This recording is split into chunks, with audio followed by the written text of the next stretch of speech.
अस्सलाम वालेकुम व्यूअर्स। इस वक्त हम लॉकडाउन लाइव के साथ वलायत हुसैन साहब के साथ आपके सामने मौजूद है। मेरा नाम है नवीद ताज गौरी और एक और आज एपिसोड नंबर 5 है हमारा। आज के जो हमारे मेहमान हैं मेरे दोस्त वलायत साहब, ये इनका ताल्लुक बुनियादी तौर पर तो पाकिस्तान से है, लेकिन ये इस वक्त बार्सिलोना स्पेन में है। और वलायत साहब की जो बुनियादी पहचान है, जो इनका फील्ड ऑफ वर्क है, वो तो है सेल्स एंड मार्केटिंग। इन्होंने बहुत सारी जॉब्स की हैं, बहुत सारे मुख्तलिफ हालात से पाकिस्तान में और स्पेन में गुजरे। बहुत सारी और जॉब भी की इन्होंने, बहुत सारे इन्होंने, इनकी जिंदगी का हिस्सा जो है स्ट्रगल पर मबनी था। लेकिन इसके साथ साथ जो वलायत साहब का जो दूसरा शोबा है, जिसकी वजह से इनको जो सोशल मीडिया पर शोहरत मिली है, जो बहुत सी साइट्स पे ये छप रहे हैं इस वक्त, और इनका जो वो तुरा इम्तियाज है वो इनकी लिखना है। इनके अंदर एक राइटर छुपा हुआ है, बचपन में बच्चों की कहानियां लिखने से लेके और अब साइट्स पे ब्लॉगिंग करने तक और फेसबुक पे लिखने तक, ये इनका एक बड़ा सफर है। तो इन्होंने अपना वो सारा जो निज़ाम था, माशी निज़ाम था, उसकी तगो दो के बावजूद लिखना तर्क नहीं किया। अगर मैं गलत नहीं तो कोई 5-7 साल ये दरसो तदरीस से भी वाबस्ता रहे हैं, यहाँ पढ़ाते रहे हैं कॉलेज में, पिंडी में। तो विलायत साहब के साथ आज गपशप लगाते हैं और विलायत साहब की दानिश्वरी जो माशरे और हालात के मुताबिक क्या इनको बताती है, कि समाज के तकाबली जायजा भी लेंगे कि स्पेन के लोगों के साथ इनका इंटरेक्शन, वो रवैया, वहाँ का इन लोगों का बिजनेस के हिसाब से, कोरोना के हिसाब से सिचुएशन में ये रवैया, इन सब चीजों के ऊपर हम मतलब कोशिश करेंगे कि जल्दी जल्दी एक सम अप कर सकें, एक अपना इनके साथ हम जायजा ले सकें। और इनसे ये भी पूछें कि इनकी अपनी थोड़ी सी लाइफ की स्टोरी क्या है, उसमें हम लोगों के लिए क्या लर्निंग हो सकती है। अ, एक खास जो पर्सपेक्टिव जो शायद हमें वलायत साहब रोशनी डाल सकते हैं, वो ये है कि बैरून मुल्क जो पाकिस्तानी जाने का ख्वाब देखते हैं, कि बाहर शायद रुपयों को ज़रूर ज़्यादा लगती है और बाहर शायद कुछ ऐसी दूध शहद की नहरें बह रही हैं कि जब हम चले जाएं, और बहुत सी खानदान भी अपने बच्चों को, यंग स्टूडेंट्स को ये इसरार कर रहे होते हैं कि आप लोग बाहर की तरफ मूव कर जाएं। और हम भी अक्सर मशवरा दे देते हैं कि अगर कहीं बाहर चले जाना हो तो आप चले जाएं तलाश माश के लिए या स्टडी के लिए। तो ये सारे पहलू भी वलायत साहब की इस पे खासी नजर है। और पाकिस्तानी कम्युनिटी का, देसी कम्युनिटी का, देसी से मुराद इंडियन, बांग्लादेशी या श्रीलंकन या पाकिस्तानी कम्युनिटी का भी बगौर इन्होंने मुशाहिदा किया है। मल्टी कल्चरल इन्होंने डोमेन में बहुत सारे लोगों के साथ, मुख्तलिफ कौमियतों के लोगों के साथ इन्होंने काम किया है, मुख्तलिफ हैसियतों में काम किया है।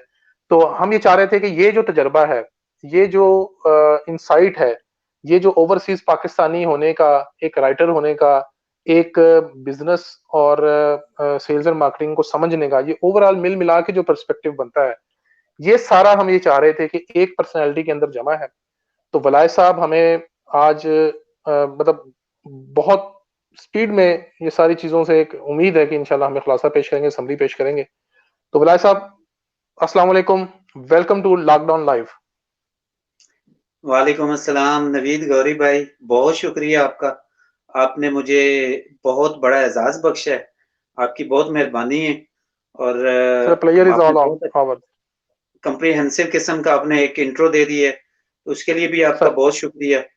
और आप मैं तो एक्सपेक्ट अभी नहीं कर रहा था कि मैं चाह रहा था कि बेशक आप कुछ दिनों बाद मुझको लाइव लेते, कि मैं अपने आप को इस तरह नहीं समझ रहा था कि आपकी फ्रेंड लिस्ट माशाल्लाह बहुत बड़े नाम है आपकी फ्रेंड लिस्ट में, तो उनको आप मेरे हिसाब से पहले आना चाहिए था। लेकिन आपकी ये ज़रा नवाज़ी है, मेहरबानी है, आपका हुस्न नज़र है कि आपने मुझे मौका दिया।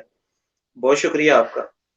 सर मामला ये है कि देखें, दोस्तों में रैंकिंग नहीं होती। जी। या तो लोग आपके दोस्त होते हैं और तो फिर सब एक ग्राउंड पे, एक जगह पर, एक ही एतबार के काबिल होते हैं, वरना वो दोस्त कहलाते ही नहीं है। और दूसरी बात ये है कि नाम बड़े नहीं होते, लोग छोटे और बड़े होते हैं। नाम बहुत सारा मैंने जिंदगी में देखा है कि लोगों ने नाम बहुत बना लिया, लेकिन अंदर से उनके साए छोटे निकले। और बहुत सारे ऐसे लोग जो इतने मशहूर नहीं थे, जुबान ज़दे खासो आम नहीं थे, लेकिन वो इंसान बहुत बड़े थे। तो मैं ये समझता हूँ कि हर किसी का हक है एक जितना मुझ पे, और मेरा भी हर किसी के ऊपर एक जैसा ही हक है। और मैं ये हक लेता हूँ, लिबर्टी लेता हूँ। मैं आपका शुक्रगुजार हूँ कि एक बहुत शॉर्ट नोटिस पे आप ही नहीं, अब से पहले जितने आए और बाद में भी इंशाल्लाह ताला जिनसे सबसे दोस्तों से बात हुई है, सब सब लोग इंशाल्लाह ताला तामुन कर रहे हैं, और सब लोग मतलब इसी तरह शॉर्ट नोटिस पे आने को तैयार हैं। तो आप लोगों की मोहब्बत है, मैं समझता हूँ जिंदगी में इंसान कुछ कमा सकता है अपने हाथ से तो वो दोस्त हैं। तो चलें, ये बात फालतू हो गई, लेकिन चलें अब आप वापस आए और थोड़ा सा हमें अपने बारे में भी बताएं। ये जो सवाल मैंने रखे हैं आपके सामने, एक जायजा सा, जिन पे हमने बात करनी है, मौजूआत, तो इन पे भी जो हम मतलब सवालात के साथ तय करेंगे, लोग भी अगर कोई क्वेश्चन पूछेंगे हमसे तो इंशाल्लाह ताला वो भी हम साथ साथ इसमें शामिल करेंगे। आप सबसे पहले थोड़ा अपने बारे में बताइए, उसके बाद हम फिर कोरोना के ऊपर आते हैं। जी नवीद भाई, सबसे पहले तो ये है कि आपने लिखने के हवाले से मेरा तारुफ कराया, और आप भी ज़ाहिर है इसी फील्ड में हैं, और मैं तो समझता हूँ कि मेरे उस्ताद हैं आप। तो अच्छा। मे बी के आल्दो आप उम्र में कम होंगे, लेकिन वैसे इस फील्ड में आप मेरे उस्ताद हैं। तो मुझे याद है कि सबसे पहले आप वो शख्स थे जिन्होंने मेरी बहुत अच्छी हौसला अफजाई की थी इस काम में। हालांकि मैं नॉर्मली सोशल मीडिया पे अपने कमेंट्स और ये वो और लोगों के साथ डिस्कशंस या वो करता रहता था, लेकिन आप पहले शख्स थे कि जब मैं आपने एक की तहरीर लिखी थी स्कूलिंग के हवाले से, शायद आपको याद हो। तो जी स्कूलिंग के हवाले याद है, से याद आपने है। तहरीर लिखी थी, तो मैं मेरी नज़र से वो तहरीर गुज़री, तो मैंने उस पे एक मेरे एक शुरू से आदत है कि मैं कोई आदमी कोई अच्छी कोई बात कर रहा हो, कोई अच्छी चीज़ हो, तो मैं उस पे बहुत ज़्यादा गौर करता हूँ, पढ़ता हूँ, संजीदगी से उस पे सोचता हूँ और उसके बाद अपनी राय का भी इज़हार करता हूँ। बाज़ लोग होते हैं कि वो उसको लाइटली लेते हैं, मज़ाक में ले लेते हैं, मैं ऐसा काम नहीं करता।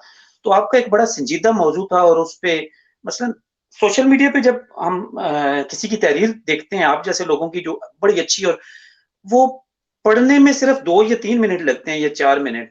लेकिन मेरे ख्याल के हम्म। मुताबिक जब आप उसको लिख रहे होते हैं या उसका एक वो रॉ मटेरियल बना रहे होते हैं, रफ आइडिया आप अपने माइंड में बना रहे होते हैं, तो मेरा ख्याल है कि आपको उसमें 24 घंटे, 2 दिन, 4 दिन लगते हैं वो उसके सारे जो पॉइंट्स इकट्ठे करके और उसको एक मज़मून बनाने में।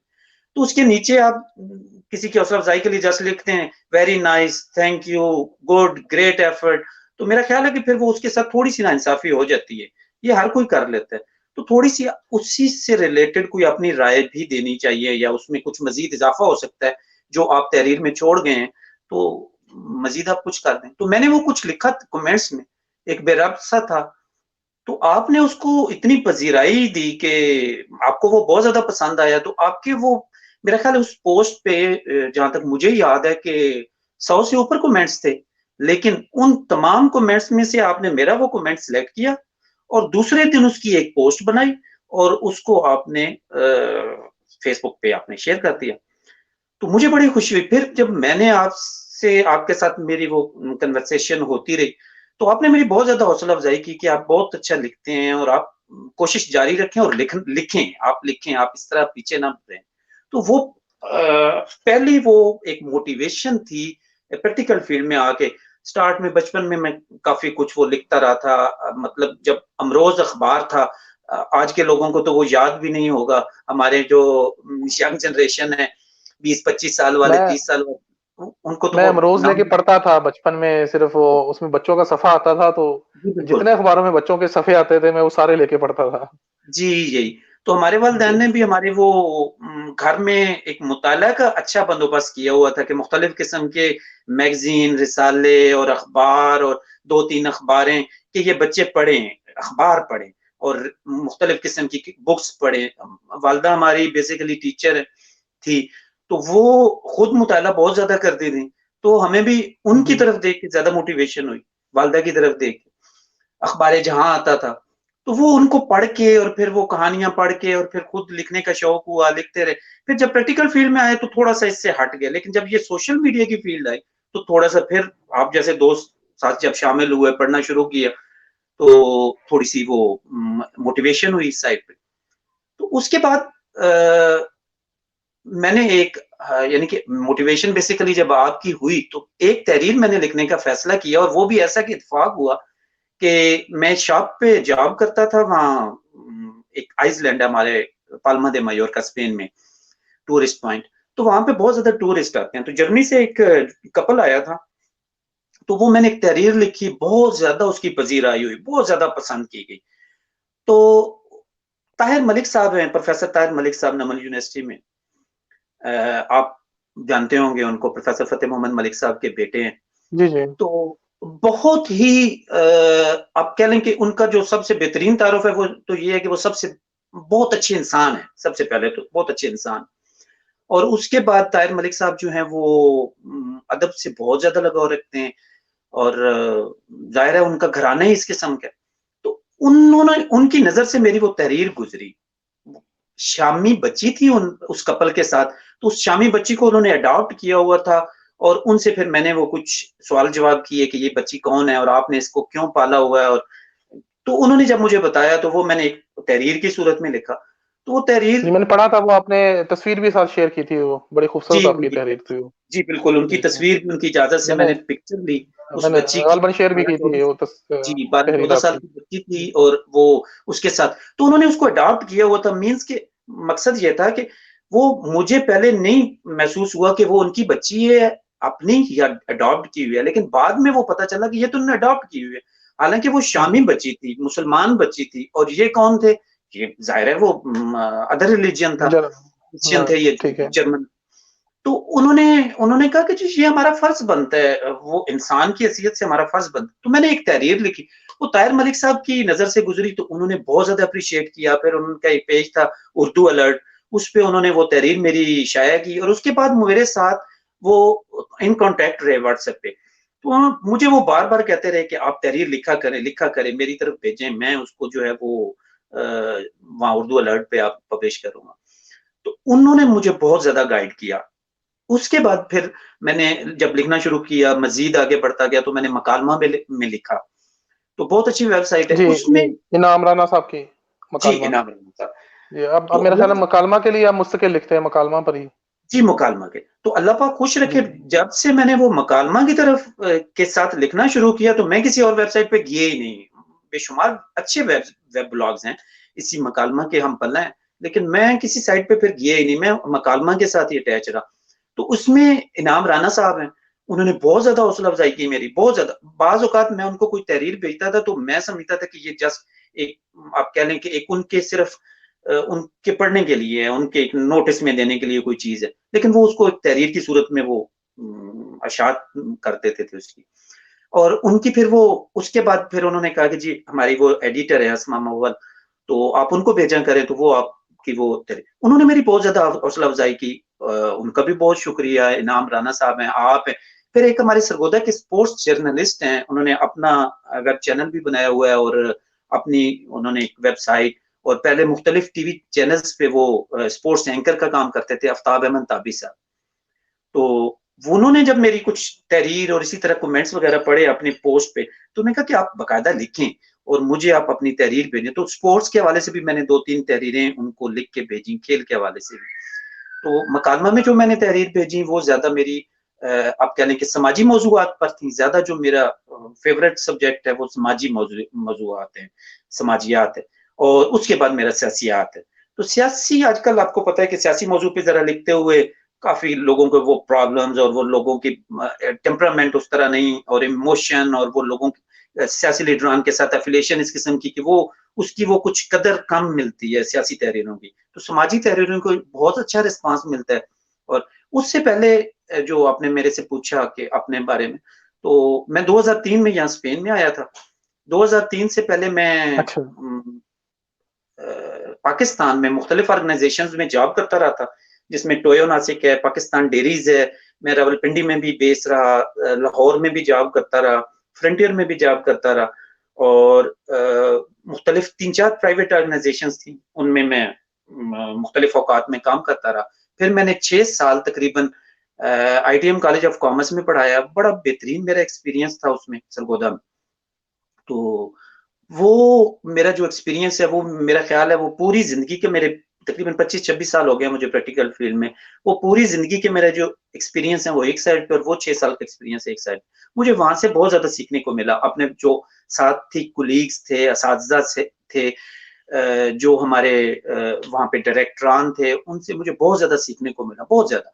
इवन के आप यकीन नहीं मानेंगे कि लोग इस तरह मसलन अगर मैं बीए या एमए हूं तो मैं सीखूंगा एमफिल से या पीएचडी से, या मेरी ये ख्वाहिश होगी कि मैं अपने से सुपीरियर से सीखूं जिसके पास ज्यादा नॉलेज है, लेकिन मैं इस तफरीक का भी कायल नहीं हूं। तो मैं बाज़ औक़ात अपने स्टूडेंट से सीखता था। स्टूडेंट्स भी मुझे वो कुछ सिखाते थे जो आज भी मेरे काम आ रहा है। मेरे स्टूडेंट्स बहुत अच्छे, मेरे कोऑपरेटिव स्टूडेंट्स थे, अब भी मेरे साथ उनके वो इन कॉन्टैक्ट्स हैं, और अल्लाह का लाख-लाख शुक्र है कि वो सब बहुत अच्छे वेल सेटल्ड हैं, पूरी दुनिया में हैं। कोई इंग्लैंड है, कोई दुबई है, कोई सऊदीया बैठा है, और हर जगह वो बहुत अच्छी जॉब्स कर रहे हैं। मुझसे ज़्यादा वेल सेटल है, मुझे बहुत ज़्यादा खुशी होती है उनकी। तो उनसे मैंने बहुत अच्छा सीखा। फिर मैं वालिद साहब की ख्वाहिश पे मैं 2003 में यहाँ पाकिस्तान से स्पेन आ गया, तो उनकी बहुत ज़्यादा ख्वाहिश थी, मेरी कोई अपनी 1% भी ख्वाहिश नहीं थी कि मैं स्पेन आऊँ। तो मेरे वालिद साहब के एक दोस्त थे, नॉर्वे होते हैं, मंजूर साहब, तो उन्होंने बहुत ज़्यादा मोटिवेट किया वालिद साहब को कि जी, बच्चा आपका एक बाहर होना चाहिए, बड़ा ज़रूरी है। तो वो खुद 30-35 साल से बाहर थे, और एक मेरे कज़न थे, अल्लाह पाक उनकी मग़फ़िरत फ़रमाए, यहीं स्पेन में होते थे, नज़ीर, उनकी डेथ हो गई। तो उन दोनों की मोटिवेशन, और उन दोनों ने मोटिवेट किया मेरे वालिद साहब को, मेरे वालिद साहब को मेंटली प्रिपेयर किया, और उन्होंने फिर मुझे तैयार किया। हालाँकि मेरा आखिर तक आने का कोई इरादा नहीं था। मेरा वहाँ पे गारमेंट्स का भी बिज़नेस था पाकिस्तान में, साथ में ये 2 पीरियड भी लेता था कॉलेज में, तो मेरा बड़ा अच्छा सिलसिला चल रहा था। तो वालिद साहब की ख्वाहिश पे फिर मैंने कहा कि ठीक है जी, बजाए इसके कि 2 छोटे भाई मेरे वो भी यानी कि इंटरेस्टेड थे कि हम चले जाते हैं। तो मुझे यहाँ के दोस्त अहबाब बाहर से बताते रहते थे कि बाहर के जो हालात हैं वो किस तरह के हैं, किस तरह के काम करने पड़ते हैं, और आप यकीन माने कि जितना वो उन्होंने बताया है उससे ज़्यादा सीवियर था यहाँ पे जो कंडीशन थी। मेरे इवन के वो जो कज़न यहाँ पे थे, वो बताते थे कि आपसे वो काम नहीं होगा, आप पढ़े लिखे हो, आपने किसी किस्म का कोई और जॉब्स की नहीं है, तो आपके लिए यहाँ पे बहुत मुश्किल हो जाएगा।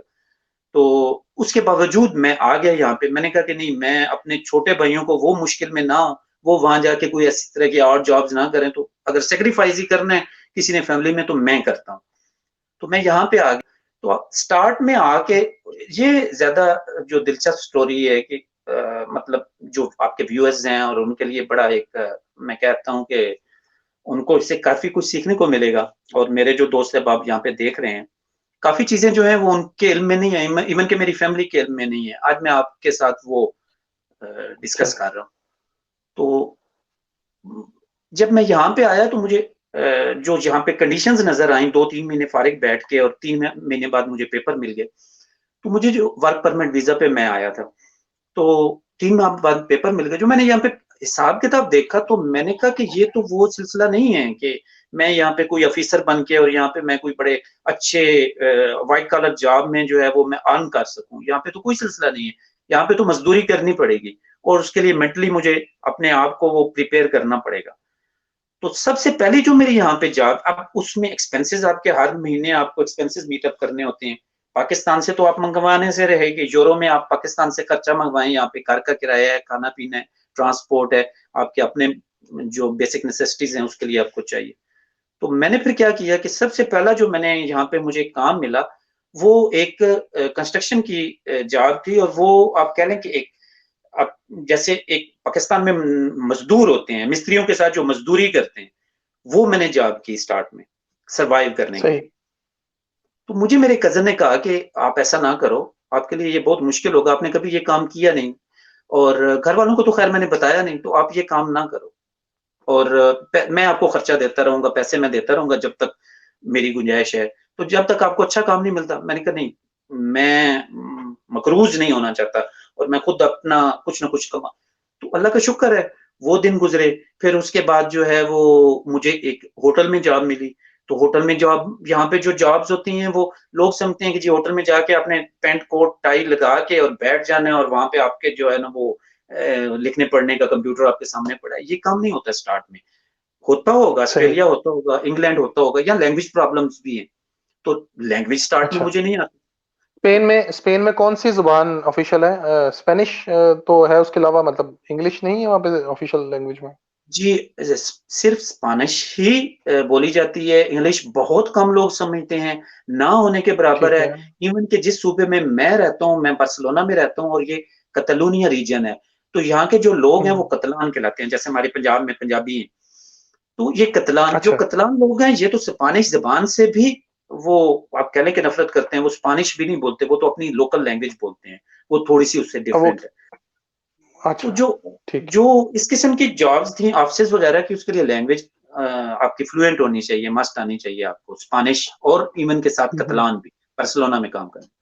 तो ख़ैर वहाँ पे होटल में काम किया और वहाँ पे भी वो डिश वॉशिंग का काम था, वो किया, काफ़ी अर्सा वो करता रहा।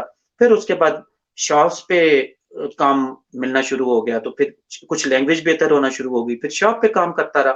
तो ज़्यादा अर्सा फिर मैंने उसके बाद सेल्स मार्केटिंग आप कह लें जिस तरह, वो शॉप्स पे काम किया। तो एक स्ट्रगल वाली लाइफ़ थी, बहुत मुश्किल लाइफ़ थी और उसमें ये था कि आपने सिर्फ़ जॉब ही नहीं करनी, आपने घर आके फिर अपना कोई खाना-पीना भी है, आपने ज़ाहिर कुकिंग है। भी खुद ही करनी है, आपने घर की सफाई भी खुद ही करनी है, यहाँ पे ना कोई आपके मुलाज़मीन है, मेरे नहीं यहाँ पे जो वज़ीर-ए-आज़म है या सदर है या जो अमीर लोग हैं, वो भी अपना काम खुद करते हैं। अपने घर का जो डस्टबिन में से वो बैग भी निकाल के और बाहर फेंकने वो खुद जाते हैं।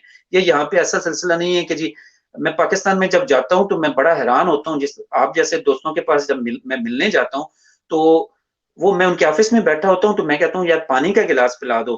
तो वो बेल देते हैं, वो पियन आता है, वो जग उनके पास पड़ा होता है, तो वो कहते हैं, "भाई को पानी डाल दें।" तो मैं कहता हूँ यार ये मुझे बता देते, वहाँ पड़ा था जग तो मैं खुद डाल देता। तो वो कहते हैं नहीं यार वो पियन किस लिए है? तो यहाँ पे इस किस्म का हुँ, सिलसिला नहीं है, यहाँ पे हर काम अपने हाथ से करना होता है। सही। चलें ये माशाल्लाह मतलब अब आपने एक बड़ी तवील यानी कि एक जद्दोजहद है जो आपने मेरा ख़्याल है कि 17 सालों की जद्दोजहद है जिसका आपने हमें जो है वो ब्रीफ़ दिया है स्पेन में आने के बाद। अच्छा मुझे ये बताइए लिखारी बनने का सफ़र आपने बता दिया और यानी ख़ामख़ाह मुझ खाकसार को आपने बदनाम कर दिया। आप में लिखने की सलाहियत थी, आपने बहुत अच्छा लिखा हुआ था, मैंने तो सिर्फ़ उसे पिन पॉइंट किया था और कोई भी मतलब पेज पे आए, लिखे अच्छा या कहीं भी तहरीर नज़र आए तो मेरा ख़्याल है कि सबको यही कोशिश करनी चाहिए क्योंकि लिखने वाले का जो हर लफ्ज़ होता है वो जैसे वॉलटियर ने कहा था ना कि एक्ट ऑफ जेनरॉसिटी होता है। तो वो चैरिटी है, उसको बाँटना चाहिए, उसको फैलाना चाहिए, उसको रोकना नहीं चाहिए। किसी भी तरह की तहरीर अगर आप सिर्फ़ लिखने वाले खुद ना भी हों, पढ़ने और समझने वाले भी हों, तो मेरा ख़्याल है ये आपके ऊपर एक कर्ज़ है। चलिए इस पे आगे चलते हैं। आप मुझे ये बताइएगा थोड़ा-सा कि आपके स्पेन में बहुत ज़्यादा मतलब पहले अमेरिका के टॉप पे आने से पहले चाइना को भी क्रॉस किया था स्पेन ने, बहुत ज़्यादा कोरोना के वाक़यात थे, चीज़ें थी। मुझे ये बताइए कि कैसे क्या सिचुएशन है, लोगों की क्या ज़हनी हालत, माशी हालत, समाजी हालत इस वक़्त क्या है? क्या फ़र्क पड़ा है? थिंकिंग पैटर्न्स पे क्या फ़र्क पड़ा है? कारोबार पे क्या फ़र्क पड़ा है? दूसरी चीज़ों पे क्या मतलब असरात आप एक ओवरऑल बहैसियत एक लिखारी, बहैसियत एक शहरी और बहैसियत एक आप ऑब्ज़र्वर आप इसे मतलब कैसे इस पे थोड़ा-सा हमें ब्रीफ़ करें, स्पेन के हालात का? जी सर, स्पेन में जो इमरजेंसी अनाउंस हुई है यहाँ पे कोरोना के सिलसिले में, वो 14 या 15 मार्च को इमरजेंसी अनाउंस हुई है। तो उससे पहले इटली में ये कोरोना जो है वो फैलना शुरू हुआ। 23 फरवरी को इटली के पहले जो सूबा है, पहला सूबा, उसमें वो लॉकडाउन शुरू हुआ, फिर ग्रेजुअली वो दूसरे सूबों में बढ़ाते गए। तो ठीक उस है। वक़्त तक ये हमारे जो स्पेनिश गवर्नमेंट थी, ये थोड़ी-सी केयरलेस रही, लापरवाह रही। इन्होंने उसमें कुछ अच्छा। ज़्यादा संजीदगी का मुज़ाहिरा नहीं किया। तो मार्च के फर्स्ट वीक में इनके पास जी, कुछ आप पूछना चाह रहे हैं? मैं ये कहता संजीदगी का जब आप कह रहे हैं मुज़ाहरा तो उसका क्या मुराद है? क्योंकि हमारी हुकूमत ने भी अभी एक लॉकडाउन में एक नरमी सी कर दी है, कभी लॉकडाउन है, कभी सेमी लॉकडाउन है, कभी लॉकडाउन मतलब वो जिसे जुज़वी लॉकडाउन कहते हैं वो हो जाता है, कभी ये स्मार्ट लॉकडाउन हो जाता है। तो मतलब ये क्या मतलब गैर संजीदगी और संजीदा इक़दामात के अंदर हद फ़ासिल क्या है? क्या उसमें किस तरह उसे डिस्टिंग्विश करते हैं आप? क्या सख्ती और जबर जैसे कल हमारे साथ मलेशिया से थे दोस्त एक, तो वो कह रहे थे कि वहाँ पर जुर्माने नाफ़िज़ किए जा रहे हैं।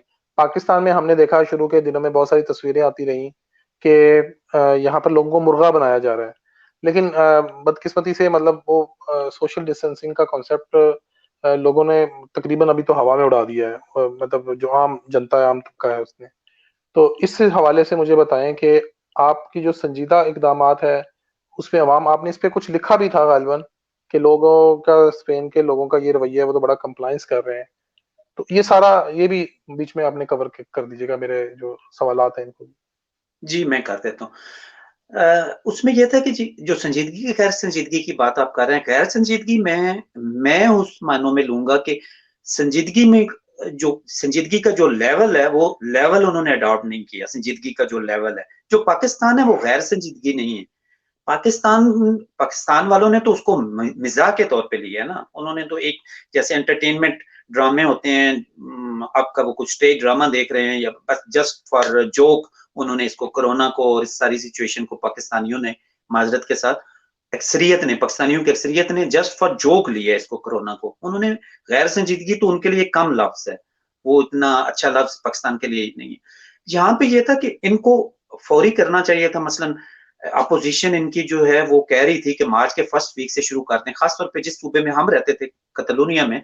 यहाँ पे इनके जो कतलान लोग थे वो इनसे बड़ा जोर लगा रहे थे गवर्नमेंट से, फेडरल गवर्नमेंट से, कि आप जल्दी लॉकडाउन करें अदरवाइज हालात खराब हो जाएंगे।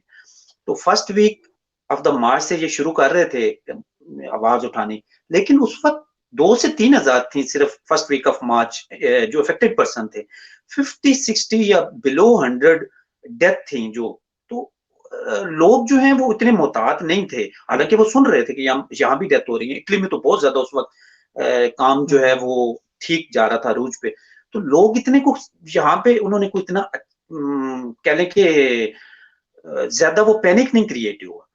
तो जैसे ही 14 मार्च को ये इमरजेंसी अनाउंस हुई, तो यहाँ पे एक चीज जो मैंने नोट की है पाकिस्तान से हट के, वो ये है कि स्पेन के लोगों का या ओवरऑल यूरोपियन लोगों का और पाकिस्तानी लोगों का मैंने ये फर्क देखा है कि अगर गवर्नमेंट ने एक चीज अनाउंस कर दी है, और मैंने गवर्नमेंट को वोट नहीं दिया, मैं गवर्नमेंट का कह लें कि बहुत ज्यादा सख्त उससे नफरत करता हूँ। फॉर एग्जाम्पल मैं वजीर आजम से, मैं उसका मुखालिफ ही नहीं हूँ, मैं उससे नफरत करता हूँ। लेकिन जब गवर्नमेंट ने एक चीज अनाउंस कर दी है ना, तो वो मेरे पे फर्ज हो गया है कि मैंने उसको अब फॉलो करना है। गवर्नमेंट के अहकाम ठीक को है। अब मैंने फॉलो करना है। जैसे ही गवर्नमेंट ने ऐलान किया कि जी कल से इमरजेंसी, तो यहाँ पे एकदम पैनिक क्रिएट हुआ और लोग स्टोर्स पे जाने लगे और धड़ाधड़ चीजें उठाने लगे कि शायद अब पता नहीं ये जो बंद होना है, लॉकडाउन होना है, तो शायद जनरल स्टोर, ग्रासी स्टोर भी बंद हो जाए, हमें कोई चीज ना मिले। तो लोग डेरों, लड़ाइयां और ये वो, 1-2 दिन बड़ी पैनिक की कंडीशन थी। फिर गवर्नमेंट ने ऐलान किया कि जनरल स्टोर खुले रहेंगे और फार्मेसी और पेट्रोल पंप, उसके अलावा सब बंद हो। तो जैसे ही लॉकडाउन शुरू हुआ, तो अक्सरियत की मैं बात कर रहा हूँ, तो अक्सरियत घरों में बैठ गई। अब स्टार्ट में 1 हफ्ता 1.5 हफ्ता गवर्नमेंट ने भी कुछ सख्ती कम की, और कुछ जो लोग थे मेरे जैसे, जो घर में बैठना जो है वो उनके लिए बड़ा मुश्किल था, तो कोई ना कोई बहाना बना के वो बाहर निकल जाते थे। किसी ने कुछ शॉपर पकड़ा हुआ है, बैग छोटा सा, घर से कोई चीज ले गया, पुलिस रास्ते में पूछेगी तो कहूंगा कि मैं दुकान से कोई चीज लेके आया हूँ। तो इस तरह के कई थे। खासतौर पे हमारी अपनी कम्युनिटी जो है, Asian community, Pakistani, Bengali, Indian, इनको थोड़ा सा जो है ये इस किस्म के जो ट्रिक्स हैं ये लगाने के लिए वो ज्यादा, आप कह लें कि वो इसमें स्पेशलाइज हैं। तो ये बेचारे घर में वो आम बैठ हर नहीं जगह सकते। है। जी, ये इस किस्म का हर तरह से सिलसिला है। तो वो उसके बाद फिर अफेक्टेड पर्सन भी ज्यादा होने शुरू हो गए और डेथ रेशियो भी बहुत बढ़ी। तो गवर्नमेंट को उस वक्त तशवीश ज्यादा हुई। फिर उन्होंने सख्ती करनी शुरू कर दी। सख्ती कैसी? बाहर निकलने पे हमारा जो मिनिमम फाइन है, मूलतः हम उसे कहते हैं, जो मिनिमम फाइन है वो 600 यूरो है। 600 यूरो से अच्छा। वो स्टार्ट करते हैं। और बाहर आप एक ही सूरत में निकल सकते हैं, या आपने ग्रोसरी का कोई आइटम लेना है, वो भी इस तरह नहीं कि मैं जी एक कोका कोला की बोतल लेने के लिए मैं नीचे उतरा हूँ और वो लेके और आ गया हूँ, पुलिस पूछेगी तो जी ये मैं बोतल लेने नहीं। आपने को अच्छा घर का 4 दिनों का 5 दिनों का वो सामान ले जाएं और अपने घर रखें। आपके पास बिल हो, पुलिस आपको चेक करे तो वो आपने बिल दिखाना है। उसके बाद फार्मेसी पे आपने कोई मेडिसिन से मुतलिक कोई चीज लेनी है, तो वो आप फार्मेसी पे चले जाएं। अदरवाइज ना आप सही। ट्रैवलिंग कर सकते हैं, ना लोकल ट्रैवलिंग कर सकते हैं, ना अगर आपके आस पास में कोई दोस्त या बाब है तो उसको मिलने जा सकते हैं, और ना आप घर के बाहर खड़े हो सकते हैं, ना घर के बाहर आप बैठ सकते हैं, ना किसी पार्क में जा सकते हैं। और एक सिर्फ इजाजत है, और उन लोगों को बेनिफिट हुआ है जिनके पास कुत्ते हैं। तो वो कुत्ते को साथ अच्छा। लेके आप उसको वॉक कराने के लिए आधा घंटा 45 मिनट वो आप बाहर घूम फिर सकते हैं। तो इन्होंने क्या किया नवीद साहब कि इन्होंने सर। चंद जो लोग थे इस किस्म के, उन्होंने इस तरह किया कि 2-3 ऐसे वाकयात हुए कि एक बार एक शख्स ने घर से एक टॉय डॉग लिया, वो जो चाबी वगैरह सेल वगैरह वाला होता है, तो बैटरी वाला, तो वो उसके गले में वो रस्सी डाल के और वो सड़क पे ऐसे घुमा रहा था। तो पुलिस आ गई, तो जब पुलिस ने चेक किया तो उन्होंने कहा ये क्या ड्रामा लगाया हुआ। ये और उसके पाकिस्तानी बाद थे साहब या वहाँ के स्पेनिश नहीं थे? नहीं, ये पाकिस्तानी नहीं थे, ये मेरा ख्याल है शायद साउथ अमेरिकन थे। साउथ अमेरिकन भी इस किस्म के करते हैं। तो अच्छा अच्छा, उसके ये बाद हमारे दोस्त कह रहे हैं जाहिद संजरानी के किसी संजीदा तोक़ों के लिए कौम को संजीदा बनाना जरूरी है और इसके लिए इल्म जरूरी है, और यहाँ लोग इल्म हासिल करके बीप बन जाते हैं, यानी कौम नहीं बन पाते। ये मैंने बीप में सेंसर किया है। जाहिद साहब जरा ख्याल किया करें यार, ऐसे कमेंट ना किया करें, ये बुरी बात होती है। अच्छा। माशाल्लाह जैद साहब भी और जी अच्छे ख्यालात रखते हैं, मैंने उनको सुना था हाँ जी, इंटरव्यू हाँ जी, पहले दिन। नहीं वो छेड़छाड़ छेड़छाड़ कर रहे हैं, ये थोड़ा सा सियासी भी है ना हमारे ये दोस्त। अच्छा, ये आगे है जी। यास्मीन भट्ट साहबा ने कमेंट किया आपकी बात को आगे बढ़ाते हुए, वो कह रही हैं कि as a nation we are failed. Yasmeen Bhatt साहबा, इस बहस को चलें फिर किसी वक्त के लिए उठा रखते हैं कि हम कितना फेल है कितना कामयाब है। पार्शली आई अग्री, बहुत सारी चीजों में हमारा बहुत बड़ा फेलियर है। लेकिन खैर अभी चले पहले वलाय साहब बात खत्म कर ले। वलाय साहब जी अच्छा, वाकया सुना रहे थे कि टॉय डॉग के साथ उन्होंने। जी, टॉय डॉग के साथ उसके बाद एक और वाकया हुआ कि एक शख्स, उसके पास इत्तेफाक से 4 कुत्ते थे। तो उसने अच्छा। सोचा कि लॉकडाउन में वैसे सारे घर बैठे हैं, तो कमाई का कुछ ज़रिया ही बना लें। तो उसने अपने पड़ोसियों को जिनके पास कुत्ते नहीं थे उनसे कहा कि अगर आप बाहर निकलना चाहते हैं, घूमना फिरना चाहते हैं तो बहाना है आपके पास।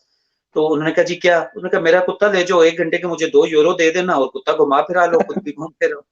तो इस किस्म वो के उमर शरीफ साहब का एक ड्रामा बड़ा हिट हुआ था, बकरा किस्तों पे, तो यहाँ तो कुत्ता किस्तों पे जो है जी, ना वो कुत्ता आ गया किस्म। और एक शख्स ने किसी देहात में एक छोटा-सा बकरा लेके और उस बकरे के गले में रस्सी डाल के और उसको कुत्ता बना के वो घुमा रहा था, कि जी मैं कुत्ते को घुमा रहा हूँ। तो इस तरह के वाक़ये, लेकिन पुलिस इतनी अलर्ट है, ड्रोन के ज़रिए वो चेक कर रही है, अच्छा हेलीकॉप्टर्स के ज़रिए चेक कर रही है। पिछले दिनों एक अच्छा। वाक़या हुआ है, बड़ा दिलचस्प वाक़या हुआ है। मैं आपको बता रहा हूँ कि ये इम्प्लीमेंट कैसे करते हैं। आपने जो इन्होंने एक कानून निकाला तो वो मुर्गा बना के इम्प्लीमेंट नहीं करते कि इंसान इंसान की इज्जत नफ्स पामाल करें, मुर्गे बनाएं और थप्पड़ मारें। और वो 2-3 वीडियो मैंने देखी हैं, बहुत दिल दुख है। यानी कि सही बात। ठीक है, लोगों का रवैया नहीं सही है, लेकिन जो हुकाम है इवन के उसमें बड़े अच्छे ऑफिसर्स थे, उन्होंने वहां पे वो मुर्गे बना के और बंदों को रोक रहे थे। अच्छा नहीं है वो। इन्होंने क्या किया जी, इन्होंने एक तो जुर्माना अच्छा खासा रखा, और उसके बाद आपके पास प्रूफ होना चाहिए। अगर आप ट्रैवलिंग कर रहे हैं तो आपके पास प्रूफ होना चाहिए कि आप किसी काम पे जा रहे हैं, कंपनी का आपके पास लेटर हो। उसके बाद अगर आपने कोई परचेजिंग की है तो आपके पास बिल हो, वो बिल आप दिखा दे, आपको नहीं पूछेंगे। लेकिन 100 से 200 मीटर के हदूद के अंदर अपने घर से, वहां से आपने परचेजिंग करनी है, दूर नहीं जाना। फिर उसके बाद आप जनरल स्टोर्स पे जाएं तो वहां पे फासला है, 6 फुट का फासला जो है, सोशल डिस्टेंस वो मेंटेन रखा हुआ है। अगर एक स्टोर में 10 बंदों के लिए वो कैपेसिटी है अंदर, तो बाकी 10 बंदे जो है वो बाहर लाइन में खड़े होंगे, वो वेट कर रहे होंगे। उन 10 में से एक एक करके बाहर निकलेगा तो बाकी इन होंगे। उनमें से भी जो इन हो रहे हैं वो सबसे पहले सैनिटाइजर यूज करेंगे, वहां पे पड़ा है। उसके बाद ग्लव्स पहनेंगे और ग्लव्स के बाद जाके शॉपिंग करेंगे, और शॉपिंग करके जब वो बिल की पेमेंट कर रहे हैं तो वो जो बिल लेने वाले हैं काउंटर पे, वो भी ग्लव्स उन्होंने पहने हुए हैं, ईवन के ग्लव्स पहने हुए हैं, लेकिन वो भी एक बॉक्स आगे करते हैं और उसमें अपने पैसे रखने हैं। पैसे भी वो हाथ से नहीं पकड़ते कि करेंसी में भी कोरोना ना हो। तो अपनी वो फुल केयर करते हैं, एहतियात करते हैं। तो जब गवर्नमेंट ने वो थोड़ी सी सख्ती की तो फिर कुछ बेहतरी आना शुरू हुई। अदरवाइज इसका डेथ फिगर अफेक्टेड पर्सन वो बहुत ज्यादा बढ़ गए थे। इस वक्त हम तकरीबन 2,13,000 तक पहुंच चुके हैं अफेक्टेड पर्सन। अच्छा, और जी, दो दो लाख लाख तेरह तेरह हजार हजार age of second today. Number पे हैं वर्ल्ड में। अमेरिका के बाद हम दूसरे नंबर पे हैं मुतासरीन में, और सर ये इटली इतना तीसरे नंबर पे। सख्ती कर दी, ड्रोन हेलीकॉप्टर जुर्माने हो रहे हैं सब चीजें, तो फिर अब क्यों बढ़ रहा है? मतलब ये क्या क्या बिल्डिंग्स के अंदर फ्लैट्स के अंदर गैदरिंग हो रही है क्या? मतलब मैं इससे कंपेयर कर रहा हूँ कि यहाँ पर जो है पाकिस्तान में तो कॉलोनियां जुड़ी हुई हैं, लोगों के घरों में जॉइंट फैमिली सिस्टम है। यहाँ तो मतलब अपना ना मोहल्लों के अंदर बहुत ज्यादा क्लोज इंटरेक्शन है पाकिस्तान के अंदर। वैसे ही डेंसिटी बहुत ज्यादा है, आबादी का गुंजान होना बहुत ज्यादा है यहाँ पर। तो अगर वहां ये आप सूरत हाल बता रहे हैं और इतने कंट्रोल के बावजूद, तो यहाँ जो ये लॉकडाउन में नरमी है, तो आप क्योंकि अभी एक आप जमाना या एक काम या एक चीज आप देख चुके हैं, तो आपको क्या लगता है कि ये कर्व जो हमारा ये कहाँ जाएगा फिर? सर देखें, पाकिस्तान में जो हमारा ये खित्ता है बरसगीर का, स्पेशली पाकिस्तान, हम भी आज बांग्लादेश, इंडिया। 11,000 हो चुके हैं और पिछले 3-4 दिन से जब से ये लॉकडाउन में नरमी की गई है, हम मतलब 750 के, 725 के, 550, आज की मुझे अभी लेटेस्ट फिगर में अभी देख नहीं पाया था, तो मतलब हॉरिबल फिगर्स आ रही हैं इस वक्त, जो है ना वो एक ग्राफ में ठीक ठाक तब्दीली आई है। तो लोगों पे हम कहते हैं कि पाकिस्तानी कौम में शायद कुछ लोग कहते हैं पढ़ा लिखा नहीं है, कुछ लोग कहते हैं डिसिप्लिन नहीं है, अभी ऊपर कोई तरबियत की बात कर रहा था, नेशन फेल होने की बात कर रहा था।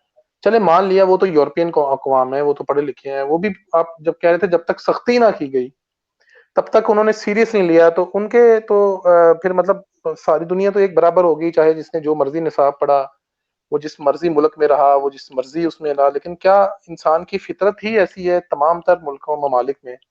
क्योंकि यही बात यूके में भी सुन रहा हूँ मैं, लोग तंग आ गए हैं, लोग इसे सीरियस नहीं ले रहे, यही बात मैं यहाँ भी देख रहा हूँ, यही बात मैं मलेशिया के में कल सुन चुका हूँ, यही बात आप फरमा रहे हैं इसकी तरफ जो आपने इशारा किया है। ये भी जरा बताइए कि ये क्या मामलात हैं कि हम क्यों नहीं सुनते?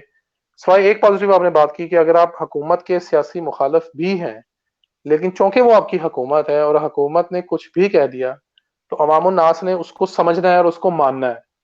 जी तो बिल्कुल। इसके अलावा मतलब लोगों की जो रवैये है, समाज के जो रवैये, मैं इसकी समाजी बुनत की बात कर रहा हूँ, तो वो तो बड़ी सिमिलर मुझे नजर आई है यहाँ पर। तो खैर नहीं, आप। मैं वो आपसे अर्ज करता हूँ कि ये मैंने आपको बताया कि ये इब्तदाई दिनों की बात है। जिस तरह पाकिस्तानियों ने स्टार्ट में तो बिल्कुल ही सीरियस नहीं लिया, और जब पुलिस वालों ने थोड़ा सा वो सख्ती की और मीडिया पे देखा उन्होंने, थोड़े से वो पहले से मुहतात हो गए। इसी तरह स्टार्ट में थोड़े से ये नॉन सीरियस थे, मेजोरिटी की बात नहीं कर रहा, कुछ लोग नॉन सीरियस थे, बाहर भी जाते थे, सारा कुछ बहाने ढूंढते थे। लेकिन इस वक्त वो जो है वो बिल्कुल घरों में लॉकडाउन है, वो मुकम्मल तौर पर बंद है अंदर, और बाहर निकलने की बिल्कुल परमिशन नहीं है, और ना वो निकलते हैं, हुकूमत के साथ मुकम्मल ताउन कर रहे हैं। इवन के अब हुकूमत ने खुद ये फैसला किया है, कुछ पार्लियामेंट में से जमातों ने ये मुतालबा किया है, लोगों ने कोई बाहर आके एहतजाज नहीं किया कि जी लोग बाहर निकलें और वो कोई अपनी इस किस्म की वो प्रोटेस्ट करें कि जी आप बस कर दें या कोई बच्चों को हमारे बाहर निकलें। तो पार्लियामेंट में से चंद जमातों ने ये आवाज उठाई है कि बच्चे जो हैं बड़े फिर भी किसी न किसी बहाने से बाहर जाते हैं, कुत्ते को घुमाने के लिए या ग्रोसरी के लिए वो बाहर जाते हैं, लेकिन बच्चे तो बेचारे बाहर निकल ही नहीं रहे, तो वो तो घर बैठे पागल हो रहे हैं। 50-60 मीटर का एक घर है, 70 मीटर का घर है, हद आप छलांग लगा लें, बार्सिलोना में तो 80 मीटर का एक घर हो जाएगा। बार्सिलोना से बाहर निकल जाए तो थोड़ा सा चले बड़ा हो जाएगा, लेकिन यहाँ पे बार्सिलोना ये में हम अस्सी छोटे। 80 मीटर का जो घर है, ये मरले में बताएं कितना होता है, ताकि हमें कुछ समझ आए, पाकिस्तानियों को, मेरे जैसे देसी लोगों को। सर मेरा ख्याल है, मुझे इसका कोई एग्जैक्ट आइडिया, शायद मेरा ख्याल है कोई 2 ढाई मरले या 1.5 मरला होगा। तो अच्छा, आपका, इतने इतने घर हैं, अपार्टमेंट्स हैं छोटे? जी अपार्टमेंट्स हैं आपके, जिस तरह के मैं समझ लूँ कि पाकिस्तान में जो अच्छे खासे ड्राइंग रूम्स होते हैं वो, और एक साथ छोटा सा बेडरूम मिला लें तो वो पूरा यहाँ पे घर बनता है। तो वो अच्छा। छोटे छोटे कमरे, टेरेस किसी के हैं किसी के नहीं है, तो लोगों के लिए बड़ी प्रॉब्लम्स हैं यहाँ पे। लेकिन उसके बावजूद पिछले दिनों फिर गवर्नमेंट ने फैसला किया है कि जो बच्चे हैं घर में वो अपने वालिदैन में से किसी एक के साथ, अगर 2 बच्चे हैं तो पहले वालिदा के साथ एक बच्चा निकल आए और उसके बाद वालिद के साथ दूसरा बच्चा निकल आए, 1 घंटे के लिए वो बाहर वॉक कर सकते हैं। पार्क में नहीं जा सकते, अच्छा, लेकिन बाहर घूम सकते हैं सोशल डिस्टेंस मेंटेन करके। तो वो अब मंडे से ये एप्लीकेबल होगा। इसको वो नरमी कह रहे हैं? एक इस तो चीज ये को नरमी, नरमी है, जी, ठीक है। एक तो ये और नरमी है। नरमी भी सिर्फ ये है कि बच्चा एक वालदेन में से एक शख्स के साथ वो जी, थोड़ी देर के लिए बाहर जाके वॉक कर सकता है, लोगों से फासला रख के, ठीक है, वो जी, हरगिज हरगिज कोई और किस्म की वायलेशन नहीं करेगा, ठीक है। जी, अच्छा अच्छा, अभी एक कमेंट हम ले लेते हैं साथ ही। ये हमारी बहुत अच्छी व्यूअर और दोस्त है हमारी आयशा सादिया साहबा, ये पूछती हैं कि don't you think it is a human mass panic collapse collectively masses are in hysteria phase, it's not about nation failed, humanity failed regardless of country around the globe. पूछना ये कहना ये शायद ये चाह रही हैं कि एक ओवरऑल जो नस्ल इंसानी का ये एक फेलियर है वो सबके सब हिस्टेरिया में आ रही है, किसी एक कौम का फेलियर नहीं है, ये ओवरऑल इंसानियत जो है ना वो पूरी दुनिया में किसी भी कंट्री की तफरीक के बगैर वो फेल हो चुकी है। तो आपका क्या कमेंट है इसके ऊपर? जी, मैं इस पे भी आता हूँ, कमेंट करता हूँ इस पे भी, और मैं ये इसको थोड़ा-सा कंक्लूड कर लूँ, इसमें शायद उनको जी जवाब जी मिल जी, जाए। तो ठीक है। अब पिछले दिनों गवर्नमेंट ने बाकायदा जो अवाम थी उनसे माज़रत की कि और शुक्रिया अदा किया कि हमें एहसास है कि आप किस तरह तंग घरों में रह रहे हैं, 4-4 5-5 बंदे इकट्ठे रह रहे हैं और आप बड़े सब्र से आप घरों में रह रहे हैं और आप बड़ा कोऑपरेट कर रहे हैं, तो हमें एहसास है और हम कोशिश करेंगे कि हम जल्द ही इसका सद्भाव करें और इसको आहिस्ता-आहिस्ता ग्रेजुअली जो है वो ओपन करना शुरू कर दें। तो लोग जो हैं वो अब उनको समझ आ गई है कि वाक़ई यहाँ पे स्टार्ट में ये थे, यहाँ पे भी कुछ बुज़ुर्ग ऐसे थे कि जो कहते थे कि नहीं जी ये सब ऐसे ही है, ड्रामा है और कोई हमें जो है वो धोखा दिया जा रहा है और कोई ऐसी हकीकत में बात नहीं है। कई ऐसे थे, ये सिर्फ़ पाकिस्तान में नहीं है, यहाँ भी है। लेकिन अब लोगों को समझ आना शुरू हो गई है जब 2 लाख से ज़्यादा अफ़ेक्टेड हो गए। डेथ तकरीबन 22,000 के करीब डेथ हो चुकी है और हकीकतन हॉस्पिटल्स में इस किस्म की पोजीशन है कि जिन लोगों ने देखा है, अब हमारे यहाँ पे हमारा जो टैक्सी सेक्टर है पाकिस्तानी, जिसमें बहुत ज्यादा जो है वो प्रोमिनेंट है टैक्सी सेक्टर, वहां के जो टैक्सी सेक्टर के जो दोस्त हैं वो अक्सर उन्होंने एक बहुत अच्छा सिलसिला शुरू किया हुआ है और ये पाकिस्तानी कम्युनिटी के लिए बड़ा बायस फखर है और पाकिस्तान में जो सुन रहे हैं दोस्त अहबाब, उनको भी बहुत फखर महसूस होगा कि वो पाकिस्तानी जो कम्युनिटी के टैक्सी सेक्टर वाले हैं, उन्होंने एक कोरोना जब स्टार्ट हुआ था तो उन्होंने अनाउंस किया था कि जितना भी मेडिकल का अमला है, महकमा सेहत का जो भी अमला हॉस्पिटल्स का, उनको हम फ्री पिक एंड ड्रॉप की फैसिलिटी देंगे। अब यहाँ पे तो वो पाकिस्तान वाला सिलसिला नहीं है कि डॉक्टर क्या जो कंपाउंडर है उसके पास भी अपनी कोई गाड़ी है अच्छी, यहाँ पे तो वो सिलसिला नहीं है। यहाँ पे मेजोरिटी लोग जो है वो पब्लिक ट्रांसपोर्ट में सफर करते हैं, तो अगर उनको टैक्सी करनी पड़े और टैक्सी के लिए उन्हें जाहिर है वो पैसे वगैरह उनको वो पे करने पड़े, तो उन्होंने एक फैसिलिटी दी कि जो भी शख्स, जो भी डॉक्टर या नर्स हॉस्पिटल जाना चाह रहा है, तो हम हॉस्पिटल से उसको पिक भी करेंगे और हॉस्पिटल छोड़ के भी आएंगे। तो ठीक है। वहां से टैक्सी सेक्टर के जो दोस्त हैं वो अक्सर फिर वो करते रहते हैं अपना फेसबुक लाइव सेशन, तो वो बताते रहते हैं कि हकीकतन वो देखते हैं वहां पे और डॉक्टर से जब उनकी इंटरेक्शन होती है, उनसे पूछते हैं, तो वो डॉक्टर्स बताते हैं कि जी ये कोई मजाक नहीं है, इसमें वाकई हकीकत है और हमारे सामने लोग आते हैं, मरते भी हैं, बीमार भी होते हैं, बड़ी क्रिटिकल कंडीशन में होते हैं, तो उनके थ्रू हमें पता चलता रहता है। तो इस चीज को पूरी आप कह लें कि यहाँ स्पेनिश कम्युनिटी ने, उनके प्रेस ने और इवन के आउटसाइडर दूसरे कंट्रीज के प्रेस ने भी इसको बहुत ज्यादा अप्रिशिएट किया है पाकिस्तानी कम्युनिटी के इस इकदाम को के। उसके अलावा दूसरा जो पाकिस्तानी कम्युनिटी जो कर रही है, मैं साथ ही वो भी बता दूं फिर भूल ना जाऊं, कि जो साहिब सरवत लोग हैं, जो अच्छे यहाँ पे कारोबारी बिजनेसमैन हैं, जो अच्छा खासा अर्न करते हैं, उन्होंने सिलसिला शुरू किया है लोगों के घरों में राशन देने का और उसमें उन्होंने कोई अच्छा, ये डिस्क्रिमिनेशन नहीं। जी, पाकिस्तानी कम्युनिटी ने शुरू किया ये भी? जी, पाकिस्तानी कम्युनिटी ने शुरू की है। ठीक वैसे है, ठीक यहाँ है। पे जो मुख्तलिफ ऑर्गेनाइजेशंस हैं, उन्होंने भी और जो मुख्तलिफ मसलन लोग हैं स्पेनिश, उन्होंने भी इस तरह किया। अब हमारी अपनी बिल्डिंग में नीचे उन्होंने एक नोटिस अवेज़ा किया है और उस पे लिखा है कि जी, कोई अगर किसी की मदद करना चाहता है, वो यहाँ पे फ़ोन नंबर और अपना नाम लिख के किसी की अगर आप मदद करना चाहते हैं और कोई मदद लेना हम्म, चाहता है, तो वो भी यहाँ पे लिख दे, तो हम उसकी मदद ठीक है। करेंगे। कोई राशन वगैरह का सही। तो पाकिस्तानी कम्युनिटी जो है वो राशन घरों में इवन पहुंचा रही है और वो भी टैक्सी सेक्टर की मदद से वो घरों में राशन पहुंचा रही है।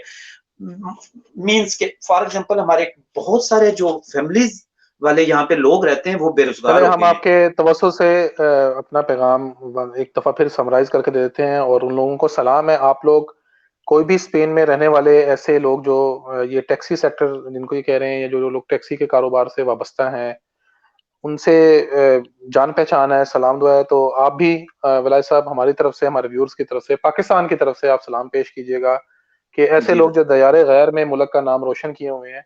तो मेरा ख्याल है कि इसमें थोड़ा सा पार्शली जवाब भी है इस बात का कि यास्मीन भट्ट साहिबा के शायद हम बतौर नेशन फेल नहीं है।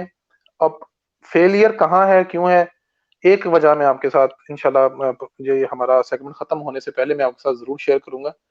आप अच्छा वलै साहब, अब आगे आते हैं। एक सवाल यास्मीन भट्ट साहब ने पूछा है, वो कह रही है, मुझे बताएं कि क्या हम बहुत बेफिक्र नहीं या फिर जाहिल हैं, पाकिस्तानी अवाम की जो बात में हल कर रही हैं कि अगर इतनी एहतियाती तदाबीर दूसरे ममालिक ले रहे हैं, डेथ्स हो रही हैं, लोग इन्फेक्टेड हो रहे हैं, और एक दो लोगों का मैंने उनका वीडियो देखी है, एक दो लोगों से मेरी बात हुई है, और एक दो लोगों से जो जिन्होंने जो कोरोना उनको हुआ उनकी तहारीर मैंने पढ़ी है, वो कह रहे हैं कि शदीद तरीन तकलीफ होती है इसमें, जो सरवाइव भी कर जाता है, it's not that easy, it's not that like के आपको हल्का सा नजला खांसी हुआ, 2 दिन आपने खूं खूं की है तो खत्म हो जाता है।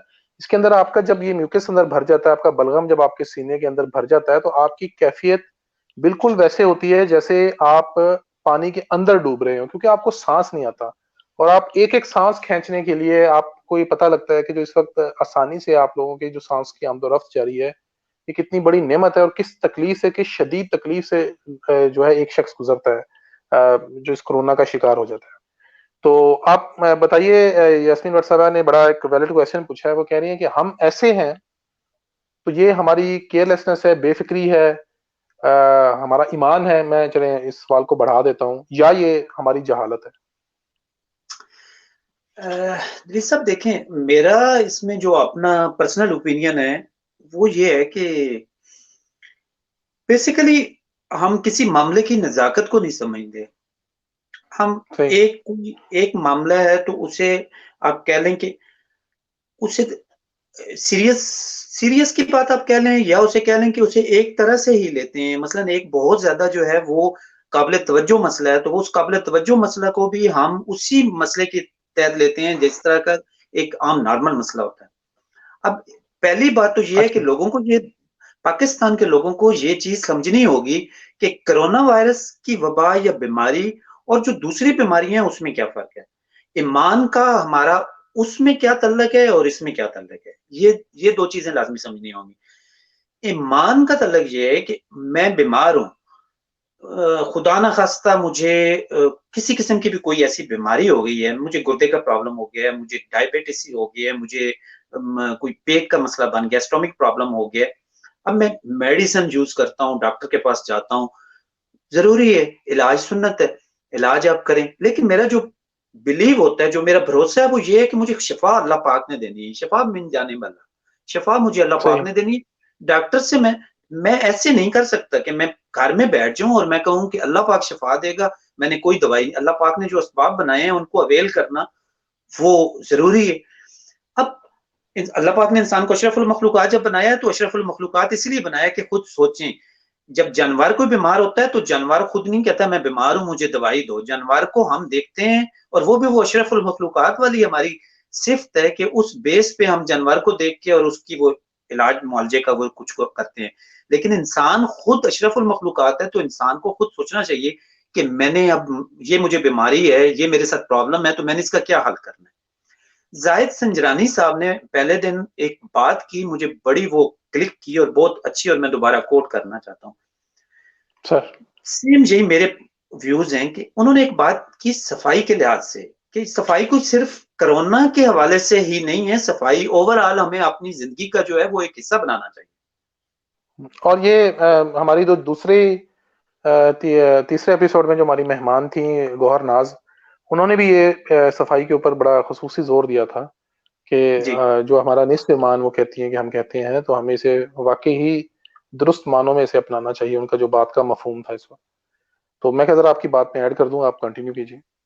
जी। तो हमारे अंदर मसला ये है कि हम असबाब को छोड़ देते हैं, और कुछ लोग जो है, और वो तवक्कल कनात पे ऊंट को बांधने के बजाय ऊंट को खुला छोड़ के और हम कहते हैं अल्लाह पे तवक्कल करते हैं। हालांकि फरमाने रसूल पाक सल्लल्लाहु अलैहि वसल्लम तो ये है कि आप ऊंट को बांधो और फिर तवक्कल करो, तो ये तवक्कल की बेहतरीन किस्म है। तो मतलब ये है कि सही। आप इलाज मालजा करें, उसका आप कुछ ना कुछ जो है वो हल दुनियावी आप असबाब करें और उसके बाद अल्लाह पे छोड़ दें। एक तो ये चीज आ गई। अब कोरोना जो है, कोरोना को ये कोरोना की बीमारी का ये समझना ज़रूरी है कि कोरोना वबा इस किस्म की नहीं है कि मुझे अगर लगी है, मैं इलाज नहीं करा रहा, तो आपका कोई मसला नहीं है, आपका कोई इश्यू नहीं है। आप मुझे कहते हैं फलान डॉक्टर के पास जाओ, मैं डॉक्टर के बजाय होम्योपैथिक डॉक्टर या हकीम के पास चला जाता हूँ, आपका इश्यू नहीं है। ठीक है, आपने मुझे मशवरा दे दिया, कोई मसला नहीं। लेकिन मैं बाहर घूम रहा हूँ और आप मुझे कहते हैं भाई साहब थोड़ा-सा दूर रहें, थोड़ा-सा मोहतात रहें, थोड़ा-सा ये मुझे हाथ ना लगाएँ, मेरी चीज़ों को हाथ ना लगाएँ। तो मुझे वो फॉलो करना पड़ेगा, वो आप उसमें इन्वॉल्व होते हैं, आपका उसमें इश्यू आता है। ये चीज़ समझनी हमारे लोगों के लिए बहुत ज़रूरी है, जो वो नहीं समझते कि आपका कोरोना जो वबा आप लेके घूम रहे हैं, हो सकता है कि कोरोना में एक स्टोरी मैंने पढ़ी थी कि इटली में जिस शख्स को कोरोना स्टार्ट हुआ है, यहाँ पे पहला लगा, वो उसको वो जिंदा सलामत है, वो ठीक ठाक है, 62 ईयर्स उसकी एज है, लेकिन उसने जिन बंदों को लगाया उनमें से बेशुमार की वफात हो गई है। वो उनके इम्यून सही। सिस्टम इतना अच्छा नहीं था। आपका इम्यून जी सिस्टम मैं अगर अच्छा है, आप आ, समझते हैं। उस दिन भी उस दिन भी कह रहा था, एक शख्स से मेरी बात हो रही थी, मैं उन साहब को समझा रहा था, मैंने कहा भाईजान आप इस बात से अंदाजा लगाएं कि दुनिया में इस वक्त कोई जो ये अनकरीब ये 30 लाख केसेस हो जाएंगे, 30 मिलियन, 3 मिलियन सॉरी। तो ये तमाम का तमाम एक शहर से, उस शहर की एक मार्केट में और शायद एक शख्स से स्टार्ट हुआ कि किसी तरह वल्लाहु आलम वो पेंगोलिन और चमगादड़ या जो भी जानवर थे उनका वायरसेस या गोश्त का किस तरह मिलाप हुआ है या खून का मिलाप हुआ है, और उससे उस वायरस की जो तश्कील हुई है वो एक मार्केट से, एक जगह से, वो पूरी कुर्रे अर्ज को वो अपनी लपेट में ले चुका है। तो पाकिस्तान में या किसी भी कम्युनिटी में, किसी भी शहर में एक शख्स भी जो है उसकी बेहतियाती वो पता नहीं कितनों को ले जाएगा, आपकी दुनिया आवाज समझ कम नहीं हो गई है। सकती। जी अब आ रही है? जी, अब आ रही। जी मैं आपकी आपकी बात को बड़ा कर रहा था कि एक शख्स की बेहतियाती भी पता नहीं कितनों को अपने साथ ले जाएगी, कितनों के खुदा ना खास्ता घर बर्बाद होंगे। आज भी मैं देख रहा था शाम में स्टेटिस्टिक्स, तो 250 से ऊपर जो है वो अमवात जो है ना वो पाकिस्तान में हो चुकी हैं। तो अल्लाह ताला रहम करे, अल्लाह ताला आसानी दे। लेकिन बातें आपकी वो बहुत वैलिड हैं, और मेरा ख्याल है कि यासीमीन बरसाबा जो बेफिक्री और जहालत के जो दरमियान जो ना वो लाइन बड़ी थिन होती है। तो ये थिन लाइन का जो डिफरेंस है, जो मैं आपसे कह रहा था कि मैं कोशिश करूंगा कि आखिर में आपको बताऊं, और जो आपने पहला सवाल किया था कि जो नेशन या कौम की जहालत का, तो इसमें जो इसका जो रीजन है वो रीजन है कि हमारा जो उस्ताद है और ऐसे तमाम लोग जो जो उस्ताद के रोल में होने चाहिए थे, वो चाहे हमारी जनरेशन का कुछ पार्ट चले, आप कह लें कि हम मतलब उसमें शायद नहीं आते, हमसे जो पिछली जनरेशन है या उससे जो पिछली जनरेशन है, या हमारे जो असातिज़ा थे, और हमारा जो बड़ी बदकिस्मती से, अफसोस से, और दिल पे हाथ रख के कह रहा हूँ कि मेंबर ऑफ मेहराब भी, वो हमारा जो है वो अपना किरदार अदा करने में नाकाम रहा है। तो जहाँ जो तरबियत गाहें होनी चाहिए थी, जहाँ जो दर्स गाहें होनी चाहिए थी, जहाँ जो यहाँ जो अब उसे कहना चाहिए कि खानकाहें होना चाहिए थी, जहाँ लोगों की अखलाकी, समाजी, सियासी, हमारे यहाँ किसी वक्त शहरी दिफा का महकमा होता था, सिविक सेंस हमें पढ़ाई जाती थी, बहुत सारी ऐसी चीजें थी कि जिनके ऊपर मतलब हम लोग मुत्तफिक थे। लेकिन अब आप देख लीजिए कि एक बात करने के लिए भी यहाँ पर बात करने पर भी सौ सौ तंज सुने जाते हैं यहाँ पर। अपना अगर आप इस तरह के मौजुआत को छेड़ते हैं तो आप इसमें बोरियत फैलाने का सबब बनते हैं। आप दूसरी चीजें, आप अपना अगर आप आज आप एक टिकटॉक लगा लें, अभी यहाँ पर मैं वलाय साहब तो इसका बासे कासिर हैं, लेकिन किसी ऐसे शख्स को ले लूं जो दरवाजे लात मार के खोलने में माहिर हो, और वो मुख्तलिफ शख्सियात की चेयर्स पर बैठकर सेल्फी बनाना जानता हो या जानती हो, तो मेरा ख्याल है कि ये व्यूअरशिप, ये कमेंट्स, ये चीज़ें, ये चस्के वाला जो एटीट्यूड है हमारा, ये कहीं कई गुना बढ़ा सकता है चीज़ों को। लेकिन जहाँ कौम की तरबियत की बात हो, जहाँ उनकी अपना इखलाकी वजूद ज़ेर बहस हो, जहाँ उनका समाजी और सियासी वजूद ज़ेर बहस हो, जहाँ शऊर की बात हो, तो मेरा ख्याल है कि वो बात ये हमेशा शुरू से ही ऐसा रहा है कि इल्मी बात फिल्मी के मुकाबले में कम सुनी गई है। तो फिर उसका जो बाय प्रोडक्ट होना है, उसका जो रिजल्ट निकलना है, वो भी मेरा ख्याल है कि कुछ ऐसा ही निकलेगा जिस तरह की चीज़ों का आप आजकल सामना कर रहे हैं। और इसका, और मैं आपको बताऊं कि एक जो कुदरत का एक असूल है कि बहुत एक लंबे अरसे तक जब कोई एटीट्यूड कौम का या दुनिया का वो खासा बन जाए तो वो फिर वो रहता नहीं है, कोई ना कोई एक ऐसा रिएक्शन, एक ऐसी चीज के अंदर आप जरूर आते हैं कि जहां पर जाकर आपको उसका वो टॉल अदा करना पड़ता है, जहां पर आपको वो प्राइस पे करनी पड़ती है। और अब आप देखेंगे कि ये जो कोरोना है, इसकी जो पैटर्न है, इसको शिकस्त देने का या इससे बचने का या इसको तोड़ने का, वो अगर आप उसे एक लफ्ज में सम अप करें तो वो है डिसिप्लिन। और डिसिप्लिन जिन जिन अकवाम में होगा, जहां जहां होगा, उनका उनकी ख्वानदगी से ताल्लुक नहीं है इस दफा। और इस बात से फर्क नहीं पड़ता कि आप कोरोना को समझते हैं कितना है और उसकी स्ट्रेन कितनी है, अनलेस कि आप उसकी वैक्सीन पे काम नहीं कर रहे, जो इल्ला माशाल्लाह हम लोग तो इसे समझते ही जाली है और यहूदी और दजाली साजिश और पता नहीं कौन कौन सी साजिशी थ्योरियां और हकीकत टीवी और पता नहीं कौन कौन से एंकर और क्या क्या दूर की कौड़ी लाते हैं।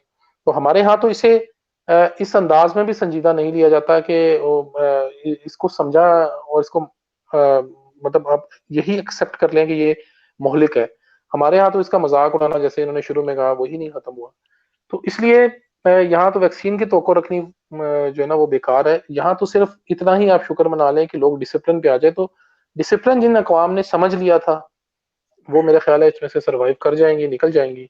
और जिन अकवाम में डिसिप्लिन नहीं समझा, वो चाहे अमेरिका हो चाहे पाकिस्तान हो, अ, मेरे ख्याल में उनको बहुत ज्यादा सफर करना पड़ेगा। अ, मैं कुछ थोड़ी बात लंबी कर गया भाई साहब, मैं बड़ी माजरत है। लेकिन ये कि एक ऐसा पॉइंट उन्होंने छेड़ा कि जो मतलब अपना ना बहुत सेंसिटिविटी लिए हुए है, और हम भी मुझे और अभी मैं ये समझता हूँ कि ये जो बातें होती है ना, क्योंकि थोड़ा जैसे दोस्तों के साथ, यास्मीन साहिबा जैसे लोगों के साथ हमारा इंटरेक्शन रहता है, और ये बेसिकली ये भी एक हुब्बुल वतनी होती है। ये जो बात निकलती है ना, जब आप अपने मुल्क के बारे में, लोगों के बारे में बात करते हैं, ये बहुत जल के बात निकलती है। आप बहुत दिल जले हो जाते हैं। आप 10 साल, 20 साल, 30 साल, 50 साल आप चीजों को देखते हैं, आपने अपने बड़ों की बात सुनी, आपने अपना, तो आप उस फॉल्स होप में रहने को तैयार नहीं होते। तो फिर आप जो है वो अपना ना, जाहिर है कि दिल जले हो जाते हैं। तो हम भी ऐसे हैं, हम इससे भी सख्त बातें करते हैं।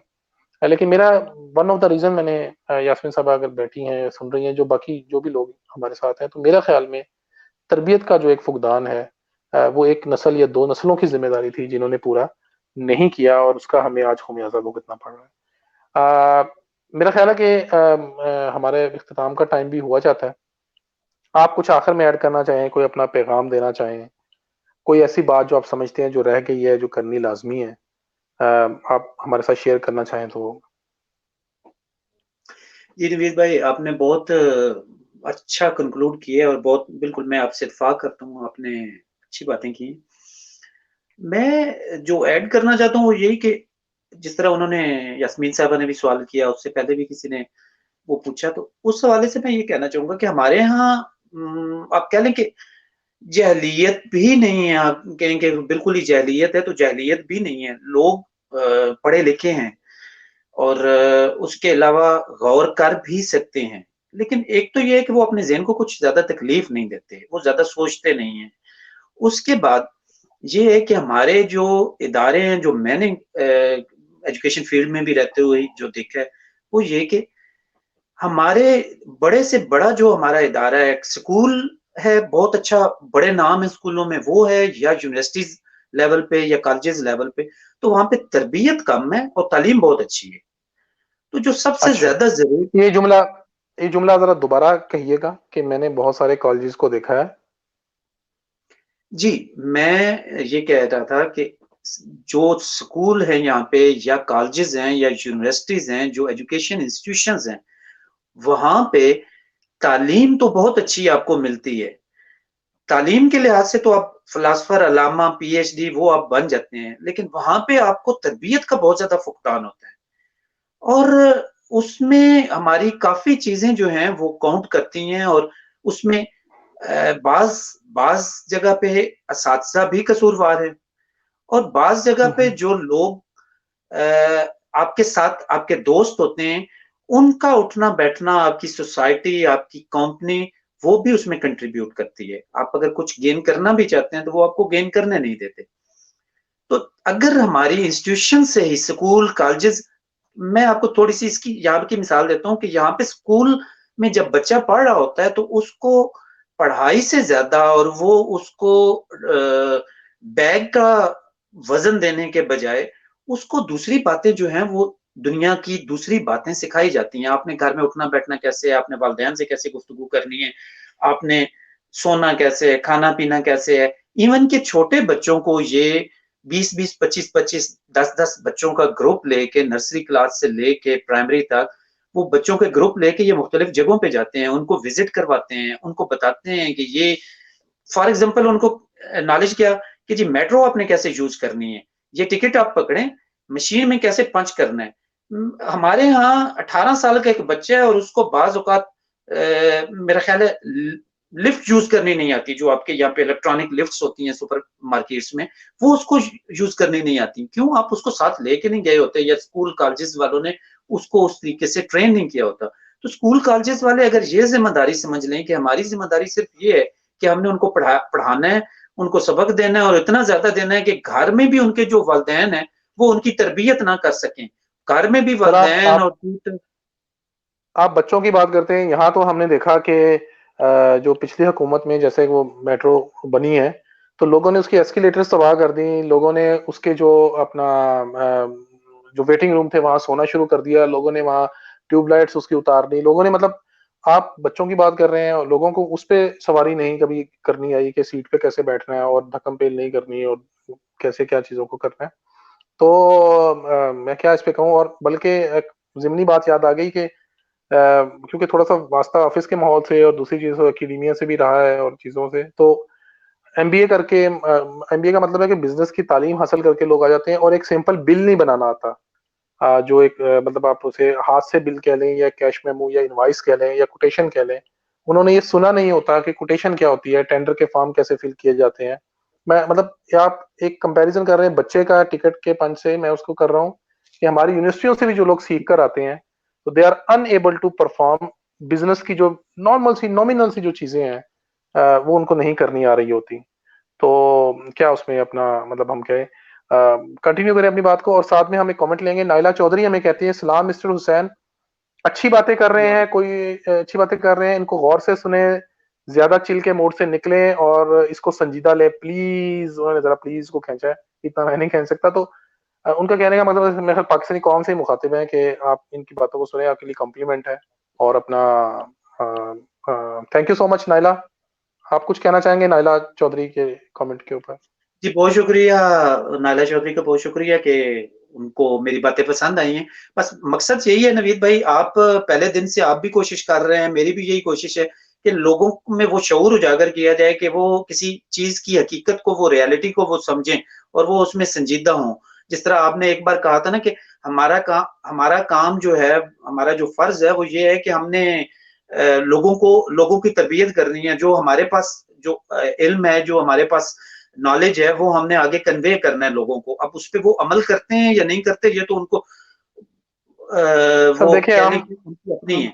हम लोग जो जो कुछ आज फैलाएंगे वो पलट के हमारे तक ही आएगा। अगर हम बिल्कुल कोशिश सही। करेंगे कि पाकिस्तानी कौम संजीदा हो, अगर आप कोशिश करेंगे, तो ये किसी ना किसी तरह हमें, हमारे बच्चों को, हमारे प्यारों को, हमारे दोस्तों को, हमारी इवन के कांटेक्ट लिस्ट में, हमारे पेज पढ़ने वालों को, मैं नहीं चाहता कि एक शख्स को भी जो पाकिस्तानी है, जो इस दुनिया का शहरी है, बल्कि जो हमारे उसको हो, क्योंकि वो कहीं ना कहीं पलट के हमें इफेक्ट कर सकता है, हमारे दोस्तों को इफेक्ट कर सकता है, हमारे लोगों को इफेक्ट कर सकता है। तो ये वो पेन होती है, वो बस एक एहसास होता है कि अपना अपना पार्ट, हम अपनी अपनी चीजें हम अदा करें, ताकि कहीं ना कहीं से कोई ना कोई जो है ना वो बात को समझे, फिर वो आगे लोगों को समझाए। यही होता है। आगे हनान सफदर रान साहब हैं, इनका कमेंट है, ये कह रहे हैं कि we are not a nation any more, it's my opinion. वो कह रहे हैं हम एक कौम भी नहीं है। मैं तो उनकी बात को सेकंड करता हूँ, मैं समझता हूँ कि हम कौम नहीं है, हम एक हजूम है। आपका क्या इस पे कहना है? जी, बिल्कुल आप सही कह रहे हैं। हसन निसार साहब यही कहते रहते हैं अक्सर कि हम कौम इसको ना कहा जाए, इसको हजूम कहा जाए। तो कौम जो है, कौमें इसी तरह होती हैं कि वो मुश्किल वक़्त में यूनाइट होती हैं। वो मुल्क का सोचती हैं, कौमें जो हैं वो मुल्क का सोचती हैं, कौमें अपने साथ रहने वाले लोगों का सोचती हैं। अगर मैंने एक किसी अल्लामा साहब का, मैं अब उनका नाम नहीं कोट करूँगा, मैं किसी अल्लामा साहब का फ़तवा पढ़ा था पाकिस्तान से बाहर। तो उन्होंने बहुत अच्छी एक बात कही, उन्होंने कहा कि जिस शख्स को के में वायरस के सिम्पटम्स हैं कुछ, और उस उन सिम्पटम्स की वजह से कोई दूसरा शख्स अफेक्ट हो जाता है और वो कल खुदा ना खास्ता फौत हो जाता है, तो जिस शख्स ने उसको वायरस लगाया वो दीत उस पे वाजिब हो जाती है, और वो कत्ल का जैसे मुल्ज़म कसूरवार होता है, इस तरह वो कत्ल का कसूरवार है, उसने कत्ल किया है उस अच्छा। शख्स को। ठीक है? तो हमें ये सोच डेवलप करनी, कौमों की ये सोच होती है कि हमने अपने, अगर अपना हमें नहीं कुछ एहसास या ख्याल, तो हम दूसरे लोगों का ख्याल करें, हम दूसरे लोगों का एहसास करें। और दूसरे ये है कि जो भी इस किस्म की चीजें होती हैं, वर्ल्ड लेवल पे जब कोई चीज हो रही है, तो बाज़-औक़ात मेरे ज़हन में भी आता है कि इसमें शायद रूमर्स हों, बाज़-औक़ात मेरे ज़हन में भी आता है कि शायद इसमें कुछ कंस्पिरेसी थ्योरी हो, लेकिन जब एक वर्ल्ड लेवल पे एक अमवात भी हो रही हैं, मुतासरीन भी हैं, पूरी दुनिया लॉकडाउन है, कौन अफ़ोर्ड कर सकता है? जो पाकिस्तान तो बहुत दूर है, यूरोपियन कंट्रीज़ में जो जर्मनी या स्पेन या इटली, ये अफ़ोर्ड नहीं कर सकते, लॉकडाउन इतना लंबा अफ़ोर्ड नहीं कर सकते, और इसके जो आफ्टर इफेक्ट्स होंगे वो बहुत, आप कह रहे हैं कि बुरे होंगे, पूरा साल जो है वो हम सर्वाइव नहीं कर सकेंगे इसमें। कौन अफ़ोर्ड कर सकता है? वो लोगों के बेहतरी के लिए, फलाह के लिए ये सारा काम कर रहे हैं। तो हमारे पाकिस्तानी लोगों को भी ये सोचना चाहिए, हुकूमत का साथ देना चाहिए, हुकूमत अगर कहती है कि जी आप घरों में बैठे, तो उनको घरों में बैठना चाहिए। मैं ऐसे-ऐसे लोगों को देख रहा हूँ पाकिस्तान में कि जो घरों में बैठना तो दूर, वो अपनी बाकायदा तकरीबात मुनक्किद कर रहे हैं। होटल्स में खाने भी खा अच्छा। रहे हैं, पिक्चर्स भी बना रहे हैं, और फैमिली फंक्शंस भी हो रहे हैं। बेशुमार उनकी इस किस्म की चीजें कि यहाँ देख के और दिल दुखता है कि कम से कम उनको इस मामले में थोड़ा-सा संजीदा होना चाहिए था कि आप ऐसी बीमारी के साथ आपकी स्ट्रगल जारी है, ऐसी बीमारी के साथ आप फाइट कर रहे हैं, जो एक अनसीन एनिमी है। अनसीन आप उसे एनिमी कह सकते हैं कि आप उस, एक मेरे सामने जो दुश्मन खड़ा है, मुझे उसकी फ़ोर्स का अंदाज़ा है कि वो क्या है, मैं उसके साथ लड़ सकता हूँ, लेकिन एक दुश्मन मुझे नज़र ही नहीं आ रहा। तो मैं उसके साथ, मेरे पास तो कोई हथियार ही नहीं है, मेरे पास कोई वेपन्स नहीं है, मेरे पास कोई वायरस, उसका कोई रेमेडी नहीं है। तो कम से कम मुझे जो है वो मेरे जो बस में है वो एहतियात है। तो एहतियात सिर्फ़ इन दिनों में नहीं है। मैं तो अपने दोस्त अहबाब से ये रिक्वेस्ट करूँगा, जिस तरह वो ज़ाहिद साहब ने पैगाम दिया था, कि आप ओवरऑल आम रोज़मर्रा लाइफ़ में भी आप थोड़े-से अगर बीमार हों, आपको इस किस्म का बीमारी हो, नज़ला है, ज़ुकाम है, जिससे दूसरे लोग मुतासिर हो सकते हैं, आपको स्नीज़िंग प्रॉब्लम है, छींकें आपको आ रही, तो आपको कम से कम जो है वो हजूम में जाने से अवॉइड करना चाहिए, आपको महफ़िलों में बैठने से अवॉइड करना चाहिए, आपको अपने हाथ कंटीन्यूअसली वॉश करने चाहिए। घर में बच्चे हैं, उनको कहें कि वो कंटीन्यूअसली हाथ वॉश करें। अगर खातून है और वो खाना बना रही है, तो और उसको ये प्रॉब्लम है, तो वो हाथ धोए, सैनिटाइजर यूज ना भी करे तो साबुन से हाथ धोए 2-4 बार, ताकि दूसरे लोग उससे अफेक्ट ना हो, उनको जुकाम ना लगे, उनको बीमारी ना पहुंचे। सफाई का आप ख्याल रखें, आप अपनी खुराक का ख्याल रखें, अच्छी आप खुराक खाएं। इन दिनों में अगर कोई रेमेडी है तो वो या एहतियात है कोरोना की, या खुराक है। आप मुनासिब मुतवाजन खुराक खाएं और आप उसके साथ एहतियात करें, तो बेहतरी होगी। यहाँ पे बेशुमार लोग जो हैं वो, आप कह लें कि स्पेन में 1 लाख से ऊपर लोग जो है वो रिकवर हुए हैं। 50% लोग जो टोटल इफेक्टेड पर्सन थे, उनमें से रिकवर होकर घर चले गए हैं। वजह उसकी क्या है? वजह उसकी ये है कि उन लोगों ने डॉक्टर की एडवाइस पे अमल किया है। डॉक्टर्स ने उन्हें कहा 14 दिन बाहर नहीं निकलना, वो 14 दिन बाहर नहीं निकले। अपने खाने पीने के बर्तन अलहदा कर ले, उन्होंने अलहदा कर लिए। अपना रूम अलहदा कर ले, उन्होंने रूम अलहदा कर लिया। जिस तरीके से डॉक्टर ने सही। एडवाइस, उन्होंने उनकी एडवाइस पे अमल किया। हमें भी चाहिए कि हम जो हमारे साथ दूसरे दोस्त अहबाब, हमारे पड़ोसी, उनका ख्याल रखें, और अपने आप को ही ना बचाएं, उनको भी इस वायरस से बचाएं। हुकूमत की जो कोशिशें हैं, जो जो दुरुस्त कोशिशें हैं, उनकी हौसला अफजाई करनी चाहिए और उसका साथ देना चाहिए। इस्लामी पॉइंट ऑफ व्यू से बेशुमार आलिम इस पे डिस्कस कर चुके हैं, बता चुके हैं। मौलाना तारिक जमील साहब जैसे उलमा जो है वो इसके बारे में अपनी राय दे चुके हैं। हमें नहीं वो उस पे मजीद बात करने की जरूरत। लेकिन अगर वो नमाज आपको पढ़ना है या आपको मसाजिद में जाने की जरूरत है, तो उसमें भी अगर आप जा भी रहे हैं तो उसमें भी आप कुछ सोशल डिस्टेंस रखें, आप एहतियात करें। अगर आप बीमार हैं, खास तौर पे ये तो रिक्वेस्ट की जा सकती है ना कि आपको थोड़ा-सा भी प्रॉब्लम है, गले में इन्फेक्शन है, आपका नज़ला ज़ुकाम है, आप दूसरे से दूर रहें। आप मस्जिद ना जाएँ, आप घर में पढ़ लें। चलें, दूसरे जो तंदुरुस्त हैं, वो अगर जाना चाहते हैं तो जाएँ, लेकिन सोशल डिस्टेंस के साथ। तो ऐसी चीज़ें अगर हम इन चीज़ों को फ़ॉलो करेंगे, तो मेरा नहीं ख्याल कि हम कौम बनते हमें देर नहीं लगेगी, कौमें बन जाती हैं। लेकिन हमें थोड़ा-सा जो है वो अपने रवैये तब्दील करने पड़ेंगे, हमें संजीदगी लानी पड़ेगी अपने अंदर। हम अगर कोई फेसबुक पे एक शख्स आप अपने ख्यालात का इजहार कर रहे हैं, आप पोस्ट कर रहे हैं, तो वो हो सकता है कि आप अपने इलाकाई, आपने एक पोस्ट की तो मे बी कि आप उसमें इलाकाई अंसर जो है वो ज्यादा गालिब आ रहा हो, आप जहाँ पे रहते हैं वो गालिब आ रहा हो, मेरा इलाका उससे मुख्तलिफ हो, मैं वहां पे वो शुरू हो जाऊं आप पे फतवे लगाने, मैं आपसे इख्तिलाफ करते हुए मैं आप गालम गलोच शुरू हो जाऊं और कहूं कि ये बंदा तो जो है ये है ही जो है वो कह लें कि वो दायरे इस्लाम से खारिज है या दायरे इंसानियत से खारिज है।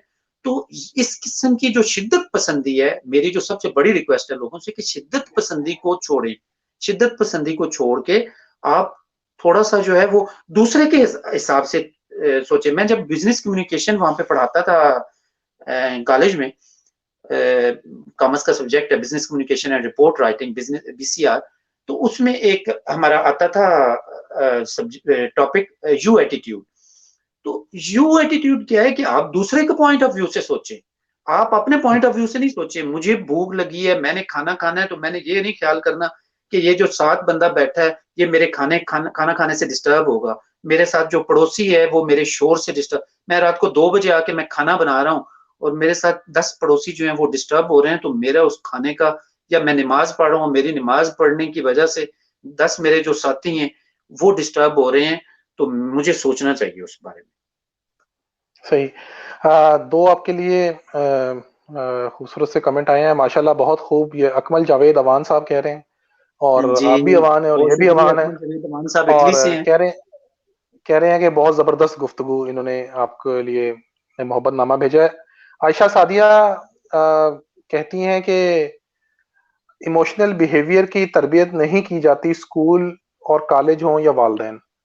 तो कह रही इमोशनल बिहेवियर एक बकायदा एक बहुत बड़ा सब्जेक्ट है, तो तो इसके ऊपर उनसे क्या मैं कीजिए। पूछना चाहूंगा कि इमोशनल बिहेवियर डेवलप कौन करता है? अब बच्चे में इमोशनल बिहेवियर डेवलप कौन करता है? बच्चा पैदाइश जब उसकी होती है तो वो माँ के पेट से वो इमोशनल बिहेवियर्स लेके आता है, वो इमोशनल बिहेवियर नहीं, वो कह हमसे रही ही है सीख। कि वो यही कह रही है कि तरबियत नहीं की जाती, स्कूल में भी तरबियत नहीं सिखाया जाता है बच्चे को मैनेज करना, कॉलेज में भी नहीं बताया जाता और वालदेन भी नहीं बताते कि इमोशनल बिहेवियर क्या चीज़ है, कौन सी बला है और इसे कैसे मैनेज करना है।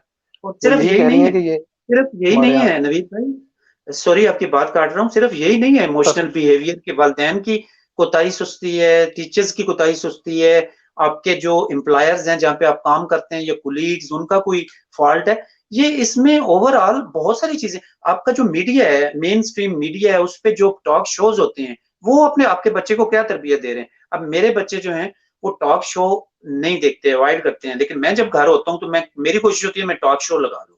जब वो मेरे साथ बैठे देख रहे होते हैं और हमारे जो सियासी लीडरान है जिनके 60-60 साल और 70-70 साल उनकी उम्र हो गई है, सफेद बाल है, हमारे लिए काबिल एहतराम है, वो ऐसे लड़ रहे होते हैं, ऐसे लड़ रहे होते हैं कि इस तरह बच्चे भी, 10 साल के बच्चे भी खेलते हुए नहीं लड़ते, एक दूसरे के कपड़े फाड़ रहे होते हैं और इस किस्म की गुफ्तगू करते हैं, खवातीन करती हैं इस किस्म की गुफ्तगू, खवातीन को वो करते हैं गुफ्तगू। तो मुझे बताएं कि हमारे बच्चों ने क्या तरबियत लेनी है वहां पे, जो आपके नहीं, वो ड्रामे बन खवातीन, रहे हैं। आपकी खवातीन का हमारे ये है घर ना की कि खवातीन जो हैं मुख्तलिफ ड्रामे देखती हैं, ड्रामों में हम क्या सबक दे रहे हैं? ड्रामों में कुछ सबक है ही नहीं। तो ये ओवरऑल हमें जो है हमारे बच्चों को बहुत जगहों से वो तरबियत मिल सकती है, लेकिन उस पे हुकूमती लेवल पे ये इकदाम होने चाहिए, सिलेबस एक होना चाहिए, किताबें कम होनी चाहिए, बच्चों का एक मॉरल लेक्चर का एक पीरियड होना चाहिए, हफ्ते में एक या हर रोज एक पॉसिबल है तो बच्चों का एक मॉरल लेक्चर का पीरियड होना चाहिए, इस्लामी और दुनियावी तालीम को इकट्ठा होना चाहिए। जो मदरसे में बच्चे पढ़ रहे हैं उनको साइंस का सब्जेक्ट पढ़ाने चाहिए और साइंस के टीचर्स वहां पे जाके उनको साइंस का बताएं कि साइंस ये होती है, फिसागोरस क्या है और अलबरूनी क्या है और फलां क्या है।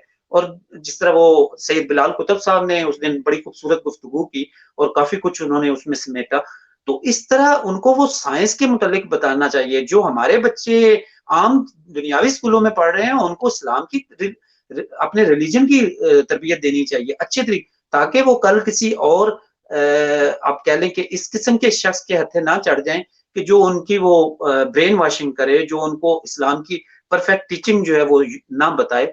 हर चीज में जो है वो गवर्नमेंट कर सकती है। सही।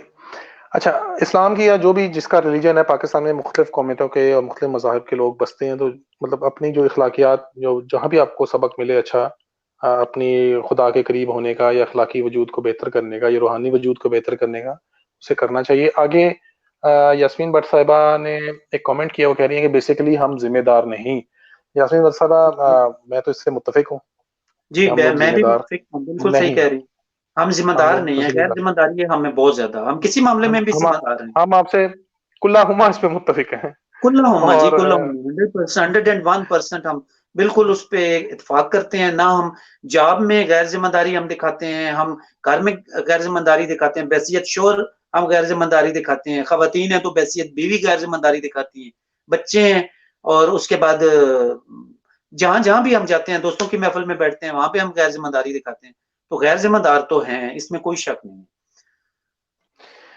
नायला चौधरी कह रही है कि मैं फ्रांस में रहती हूँ और हमने लोगों को शदीद तकलीफ के साथ मरते हुए देखा है। इन्ना जी, दुरुस्त लिल्लाहि है। व इन्ना इलैहि राजिऊन। और पाकिस्तान में लोगों ने ये अभी नहीं देखा, इसलिए वो शायद ये रीजन बता रही हैं कि हमारी जो नॉन सीरियस होने की वजह ये है कि वो फ्रांस में उन्होंने अपनी आंखों से अमवात देखी हैं, और पाकिस्तान में लोगों ने शायद इसलिए बहर की मौजों में वो कह रहे हैं कि इज़्तिराब नहीं है, क्योंकि हम किसी तूफान से शायद आशना नहीं हुए अभी तक। तो आप हमारे क्या लोग नवीज़ हमारे लोग जो हैं क्या वो क्या मेरा मेरा इस पे माज़रत बात काटने की, जी, जी, मेरा इस पे जी। सवाल जो निकलता है ना, इस जो जुमले से इन्होंने जो सवाल मेरा निकलता है अगला, जरा बढ़ा के फिर आपका कमेंट लेता हूँ। सवाल ये निकलता है कि क्या हमें सीरियस होने के लिए, जो भट्ट साहबा कह रही थी अभी, यास्मीन भट्ट साहबा के जिम्मेदार होने के लिए, जो अ, अभी आयशा सादिया साहबा कह रही थी, ये सारी लर्निंग तरबियत के लिए क्या हमें लाशों का इंतजार करना पड़ेगा? क्या हम सानेहात से ही सीखने वाला कौम है या हजूम है? क्या हम हमारी जब तक गली में, हमारे घरों में खुदा ना खास्ता हमारे इर्द गिर्द जब तक मुर्दे और अपना मरीज और जब तक आहो पुकार ना हो, तो हम तब तक सीखने के लिए, संजीदा लेने के लिए तैयार नहीं है? क्या क्या हम वो लोग हैं? नवीद गौर साहब, मसला ये है हमारे में कि एक गैर जिम्मेदारी की बात उन्होंने की, बहुत खूबसूरत बात की। दूसरा जो मैं समझता हूँ वो एहसास की बात है। एहसास हमारे अंदर से खत्म हो गया है। हर हम तो उसके लिए बेहिस हो गए लाशें हैं। चाहिए हमें, तो उस नहीं, एहसास को नहीं, पैदा लाश करने के लिए आप लाशें क्या चाहिए। समझते हैं कि लाशों से हमारा एहसास जाग जाएगा? नहीं जागेगा। मैं नहीं समझता कि एहसास लाशों से जाग जाएगा, मैं नहीं समझता। हम बेसिकली बेहिस हो गए हैं। आपने कभी नोट किया होगा, आपने जनाजा जब पढ़ने जाते हैं, तो जब हम उस बंदे से अफ़सोस कर रहे होते हैं, हमारा भाई है, दोस्त है, अज़ीज़ है, जो भी है, हम उससे अफ़सोस कर रहे होते हैं, तो वक़्ती तौर पे हम अपने फेस एक्सप्रेशन इस किस्म के बना लेते हैं कि जी हम बड़े दुखी हैं, बड़ा अफ़सोस है हमें, हम जनाज़ा जनाज़ा पढ़ के हम बाहर निकलते हैं, या जनाज़ा पढ़ने से पहले ही जब हम बाहर खड़े होते हैं, हम इस किस्म की गुफ्तगू में मगन होते हैं और एक-दूसरे के साथ मज़ाक कर रहे होते हैं और एक-दूसरे के साथ इवन के उनको टाँट कर रहे होते हैं, जुगतियाँ लगा रहे होते हैं। तो वहाँ पे वो कोई एहसास की वाली बात रह जाती है कि जनाज़ा सामने पड़ा है, या कब्र में अभी वो दफ़न कर रहे हैं, आप कब्र के ऊपर खड़े हैं और वहाँ पे आप दुनियावी गुफ्तगू शुरू कर चुके हैं और आप वहाँ पे अपनी बिज़नेस टॉक शुरू कर रहे हैं, तो वो तो हिस्स हमारी खत्म हो जाती है। हम वहाँ पे कोई डरे हैं कि जी हमारे सामने ये ज़िंदगी है, इस ज़िंदगी इतनी सारी ज़िंदगी है, तो कम से कम हमें जो है वो अब तो अल्लाह की तरफ जो है हमें को मुतवज्जो होना चाहिए, या हमें खौफ करना चाहिए, या इस बंदे के बारे में हमें बात करनी चाहिए। हमारे अंदर वो नहीं है एहसास। हम लाशें भी अगर हम देखें तो मैं नहीं समझता कि हम सीरियस हो जाएँ। हम कहेंगे कि आप यकीन माने, आप जिस तरह दहशतगर्दी होती थी, लोग कत्ल होते थे और एक शख्स ने पोस्ट की या खबर लगाई और दूसरा उसे पढ़ के और आरआईपी लिख के और आगे बढ़ गया। क्यों? उसने कहा मेरी बारी नहीं है, ये अब मेरी बारी आएगी देखिए, शुक्र है मैं नहीं हूँ। बंदे के जो अंदर जवाब होता है वो ये है कि ये बंदा कत्ल हो गया है, दहशतगर्दी में बेगुनाह मारा गया है, इस बंदे के साथ ज्यादती हो गई है, इस बंदे के साथ नाइंसाफी हुई है, चले खैर है मैं नहीं हूँ। किसी बंदे का भी दुख, दर्द, उसके साथ नाइंसाफी, उसके साथ जो जुल्म हो रहा है, वो आप ऐसे समझिए कि मेरे साथ हो रहा है। मैंने जिन लोगों को पुलिस ने कान पकड़वा के वहां पे खड़ा किया हुआ था, मैंने ऐसे समझा कि मैं कान पकड़ के वहां पे खड़ा हूं। मैंने खुद महसूस किया, अपने ऊपर मैंने वो फीलिंग महसूस की है। अगर किसी की डेथ हो जाती है और वो बंदा दुखी है, तो मैं फील ये करूं कि मेरे साथ ऐसा हादसा हो चुका है। हम अपनी फीलिंग्स को चेंज करें, अपने एहसासात को चेंज करें। हम एहसासात नहीं अपने चेंज कर रहे। जब एहसासात चेंज करेंगे, हमारी तरबियत भी अच्छी हो जाएगी, हमारा शऊर भी बेहतर हो जाएगा, हमारा सोचने का लेवल भी जो है वो काफी बेहतर हो जाएगा। और दूसरों को हम जो है वो अंडर एस्टिमेट ना करें, दूसरों को अंडर एस्टिमेट नहीं करना चाहिए। आपका वो बच्चा है उसको भी अंडर एस्टिमेट ना करें, आपका बच्चा आपको कोई मशवरा दे रहा है आप उसको भी, उसकी भी वैल्यू करें, आपका शागिर्द है वो आपको मशवरा दे रहा है उसको भी वैल्यू करें, किसी का आप मजाक ना बनाएं, उसको सीरियस लें। थोड़ा सा अपने माशरती रवैये हमने जब तक तब्दील ना किए, हमारे हमारी कौम जो है वो बेहतरी की तरफ नहीं जाएगी। सिर्फ हुकूमत पे आप छोड़ दें ये भी कोई मुमकिन नहीं है, माशरे को खुद जो है वो अपनी जिम्मेदारियों का एहसास करना होगा। दुरुस्त फरमाया आपने। और आगे एक और बात मैं बिनिश भाई। सॉरी जी जी जी, हुक्म एक और हुक्म हुक्म बात मैं करिए। ऐड करना चाहूंगा कि स्पेन के हवाले से और यूरोपियन कंट्रीज के हवाले से, कि मैंने यहाँ पे देखा है, 3-4 और कंट्रीज भी मैंने विजिट की हैं, स्पेन भी मैंने देखा है, तो जो हमारे अंदर और पाकिस्तान और पाकिस्तानियों के अंदर या पाकिस्तान वालों को और यूरोपियन के अंदर जो फर्क मैंने देखा है वो ये है, हम लोग नमाज रोजा हज ज़कात पे तो बहुत ज्यादा जोर रखते हैं। वो फलां शख्स 2 हज करके आया, फलां शख्स 3 उम्रे करके आया, फलां शख्स 5 वक्त की नमाज बाजमात पढ़ता है, तहज्जुद के वक्त मैं खुद सुनता हूँ, पड़ोस में मुझे आवाज आती है शावर खुलने की, तो वो वुजू कर रहा होता है, तो मैं गवाह हूँ जी वो तहज्जुद गुजार है, सारा कुछ वो उसके अपने जाती अमाल हैं।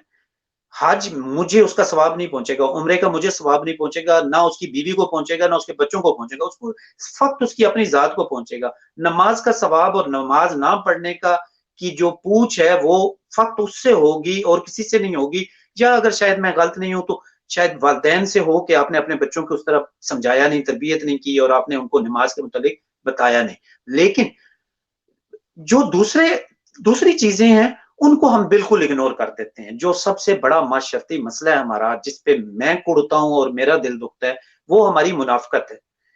वो ऐसे है कि हम नमाज भी पढ़ते हैं, हाजी भी हैं, तस्बीह भी हमारे हाथ में होती है दुकान पे बैठ के, और मैं खुद क्योंकि मैं बिजनेस करता रहा हूँ 7-8 साल, तो मैंने देखा है कि लोगों के हाथ में तस्बीह होती है, बावजू होते हैं, नमाज पढ़ के आ रहे होते हैं बाजमात, और दुकान पे बैठ के झूठ बोल रहे होते हैं। एक पार्टी आ गई, उसने कहा मेरा जी बिल था पिछले हफ्ते, मैं आपको सामान दे गया, तो आपने कहा था जुमेरात को आना, तो मैं आज आ गया हूँ। तो वो कहते हैं जी आज तो काम ही नहीं है, सेल ही नहीं हुई, या भाई नहीं बैठे जी, अबू नहीं बैठे, तो आप कल आइएगा। सेल उनके दराज में जो है वो 50,000 रुपया पड़ा होता है, देना उसको कितने 10,000 रुपया देना है, वो 50,000 के लिए झूठ बोलते हैं। झूठ हमारी सबसे बड़ी बीमारी है। झूठ यहाँ पे ये है, नबी करीम सल्लल्लाहु अलैहि वसल्लम का फरमान है कि चीज अपनी बेचो तो उसका ऐब बताकर बेचो। ये नबी करीम सल्लल्लाहु अलैहि वसल्लम का फरमान है। मेरे समेत मैं भी बिजनेस करता था, मैं भी इसको फॉलो नहीं करता था। मैं जब बिजनेस करता था मैं भी फॉलो नहीं करता था। मेरे समेत 90%, 80%, 70% बेशुमार है, मेजोरिटी होगी जो बिजनेस करते हुए चीज का ऐब नहीं बताते। यहाँ पे ये नहीं है, यहाँ पे चीज का ऐप बता के बेचते हैं। एक बात, पाकिस्तान में चीज आप खरीदने जाएं, बिल के ऊपर लिखा होता है तब्दील हो सकती है 7 दिन के अंदर, नाकाबिले वापसी है, आप वापस नहीं कर सकते।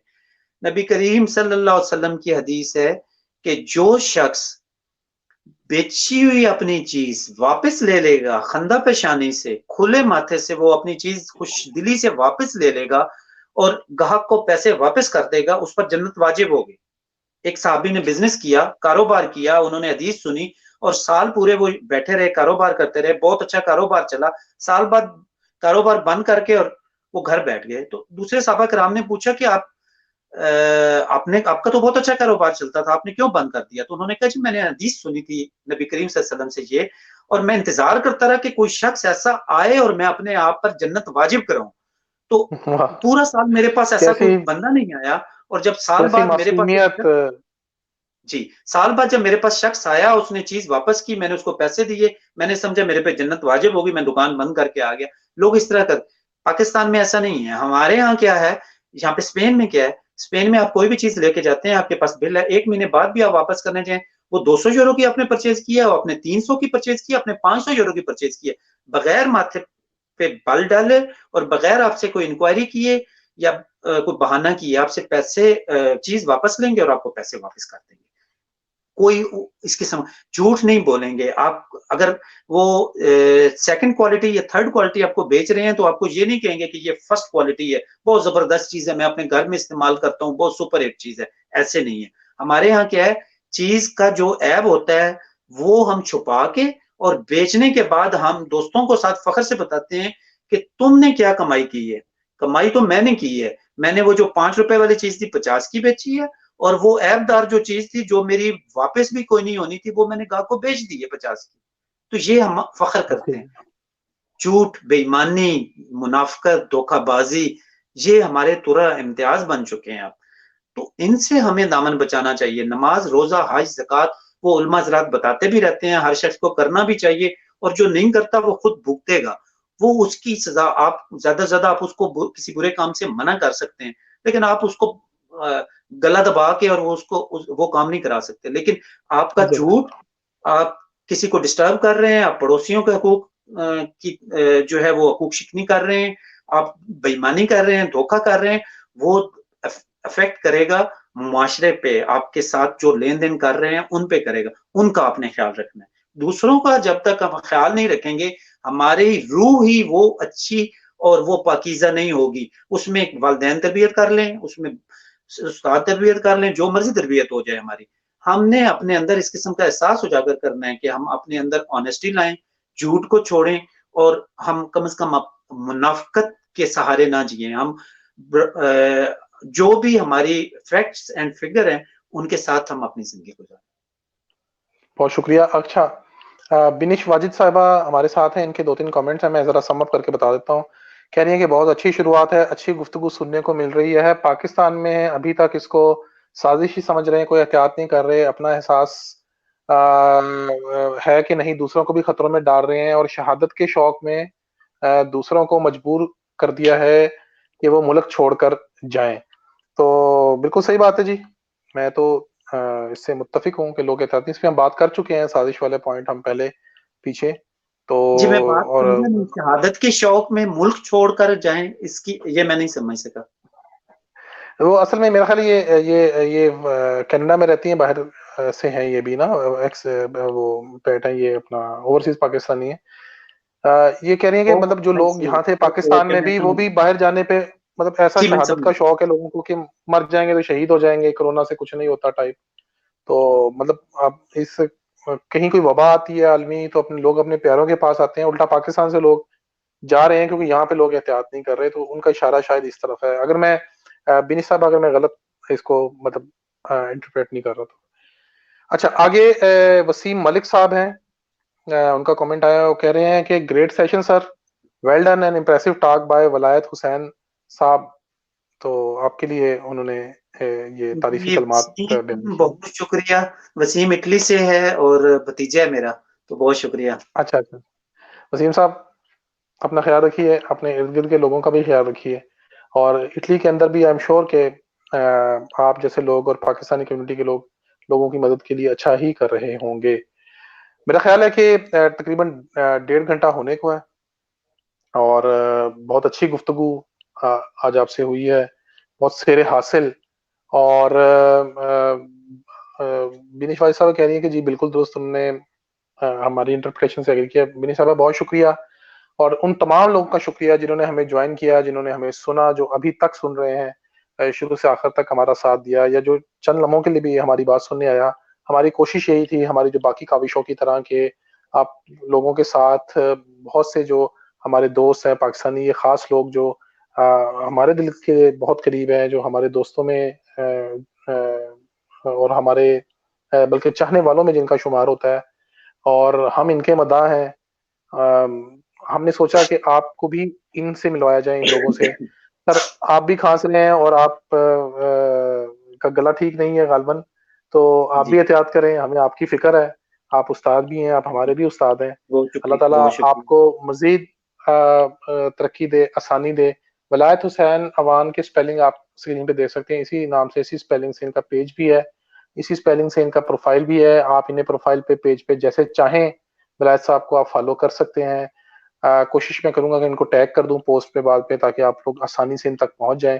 वलायत साहब से इंटरेक्शन रखें। वलायत साहब मकालमा पे लिखते हैं, मकालमा.com पे, आप वलायत साहब को वहां पे पढ़ सकते हैं। इनकी तहारीर बहुत सारी बहुत अच्छा लिखते हैं, बहुत उम्दा इनका तर्ज बयां है, इनका असलूब लिखने का वो भी बड़ा जुदा गाना है, और बड़े सादा अल्फाज में, आम फहम जुबान में ये लोगों को छोटे छोटे समाजी मौजूआत के ऊपर ये गाइड करते हैं।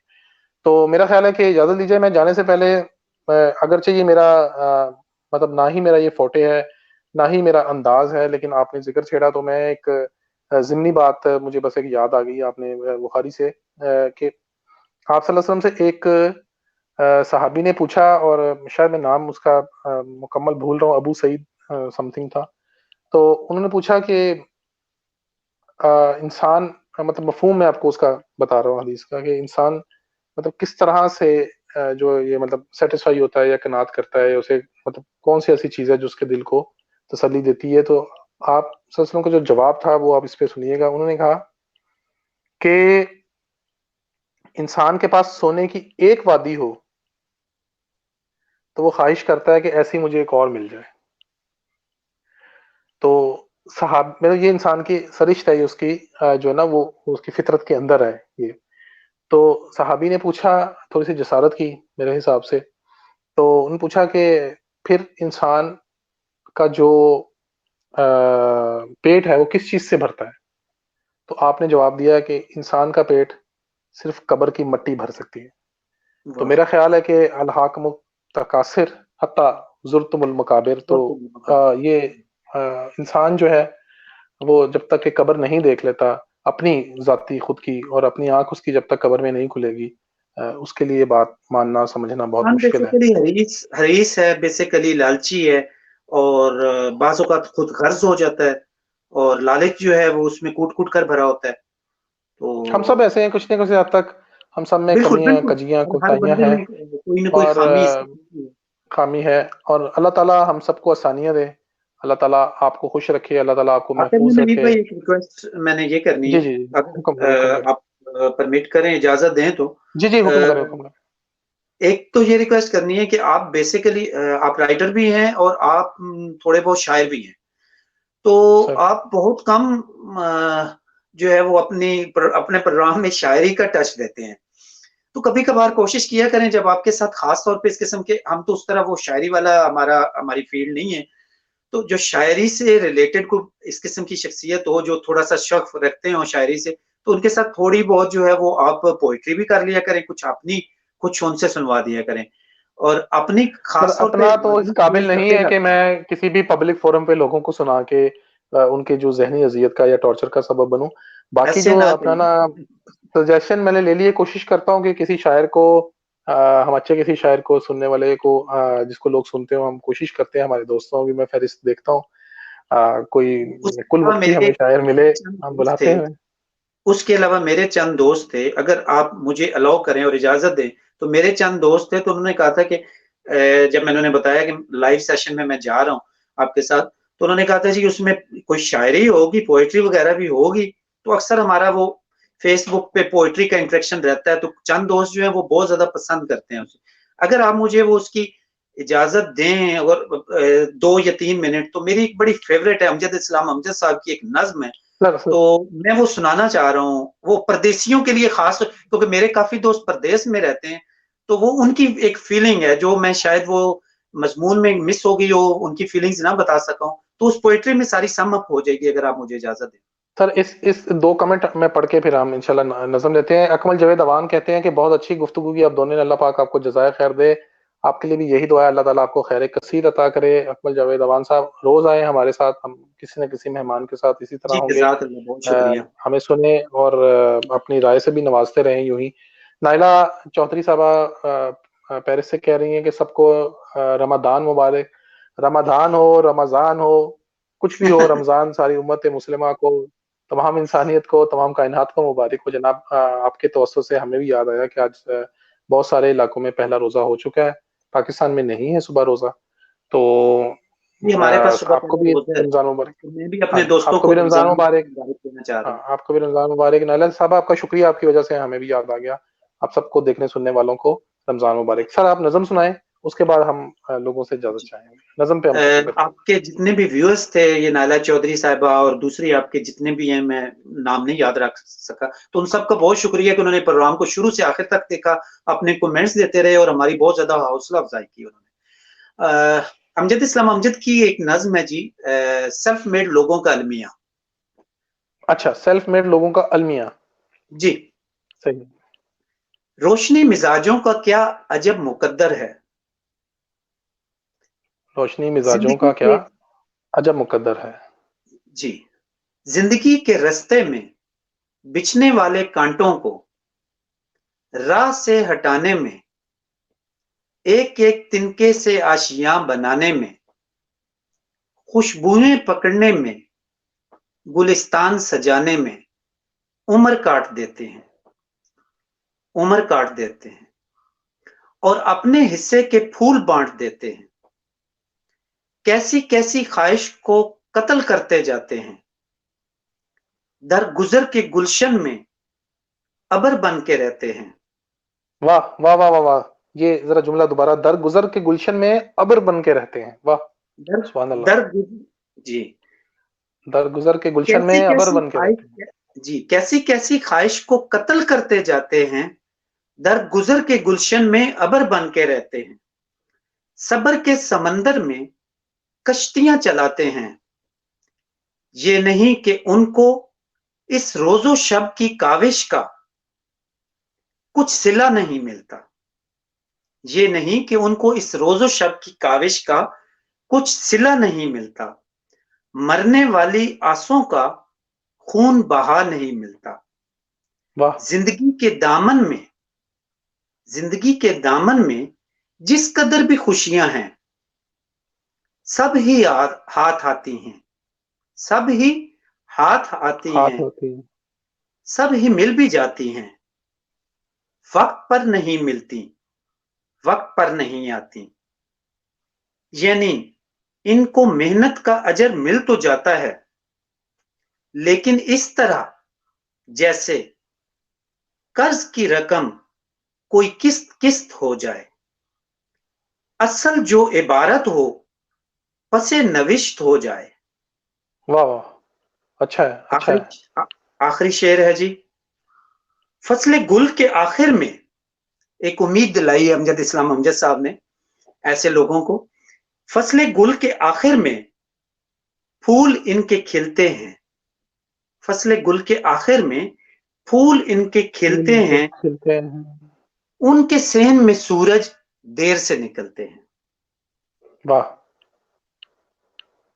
क्या ही अच्छा है, क्या ही अच्छा है, इन्हीं बहुत अल्फाज के खूबदाम। साथ मैं तमाम सुनने वालों का, आपका, अपने तमाम दोस्त अहबाब का और वो तमाम मेरे दोस्त अहबाब जो मेरे साथ हमेशा मेरी रहनुमाई करते रहते हैं, मुझे गाइडलाइन फराहम करते रहते हैं, मैं उन सबका बहुत शुक्रिया अदा करता हूँ। और अल्लाह पाक आप सबको सलामत रखे और इस कोरोना वबा से पूरी दुनिया को जल्द निजात दे। आमीन आमीन। चलें दोस्तों, मुझे भी इजाज़त दीजिए। इंशाल्लाह ताला आप लोगों के साथ कोशिश होगी कि यूं ही महफिलें हम सजाते रहें, एक से एक दोस्त को हम लाते रहें और अपना, अपने गिरदोनवा के लोगों का, अपनों से छोटों का, अपनों से बड़ों का, सबका ख्याल रखिए, सबको आसानियाँ दीजिए, आसानियाँ अता करें और उन लोगों का खुसूसी ख्याल रखिए कि जो इन मामलात में, इन हालात में, जैसा कि अल्लाह कुरान में कहता है कि अपने दिल का हाल नहीं बता सकते उन सफ़ेद पोशों का, उनकी ज़रूर मदद कीजिए। और उसके साथ साथ, उसके साथ साथ, उसके साथ साथ एक पैगाम जो हम पहले दिन से दे रहे हैं कि आप लोग अपने आप के साथ वक्त गुजारिए, अपने आप के साथ आप लोग कुछ तज्जिया कीजिए, तज्जिया अपने ज़ात का, अपने नफ्स का तज़किया कीजिए और सोचिए कि कौन सी गलतियां हैं, क्या चीज़ें। एक बहुत अच्छा टाइम कुदरत ने आपको दिया है कि आप अगर थोड़े से सहूलत में हैं तो आप इस वक्त को किसी प्रोडक्टिविटी के लिए, किसी अच्छे मकसद के लिए, किसी अच्छे काम के लिए और ज़िंदगी में तमाम गैर ज़रूरी चीज़ों से छुटकारे के लिए हासिल करें। बहुत शुक्रिया आप सब लोगों का। टेक केयर, sayonara, अल्लाह हाफिज़।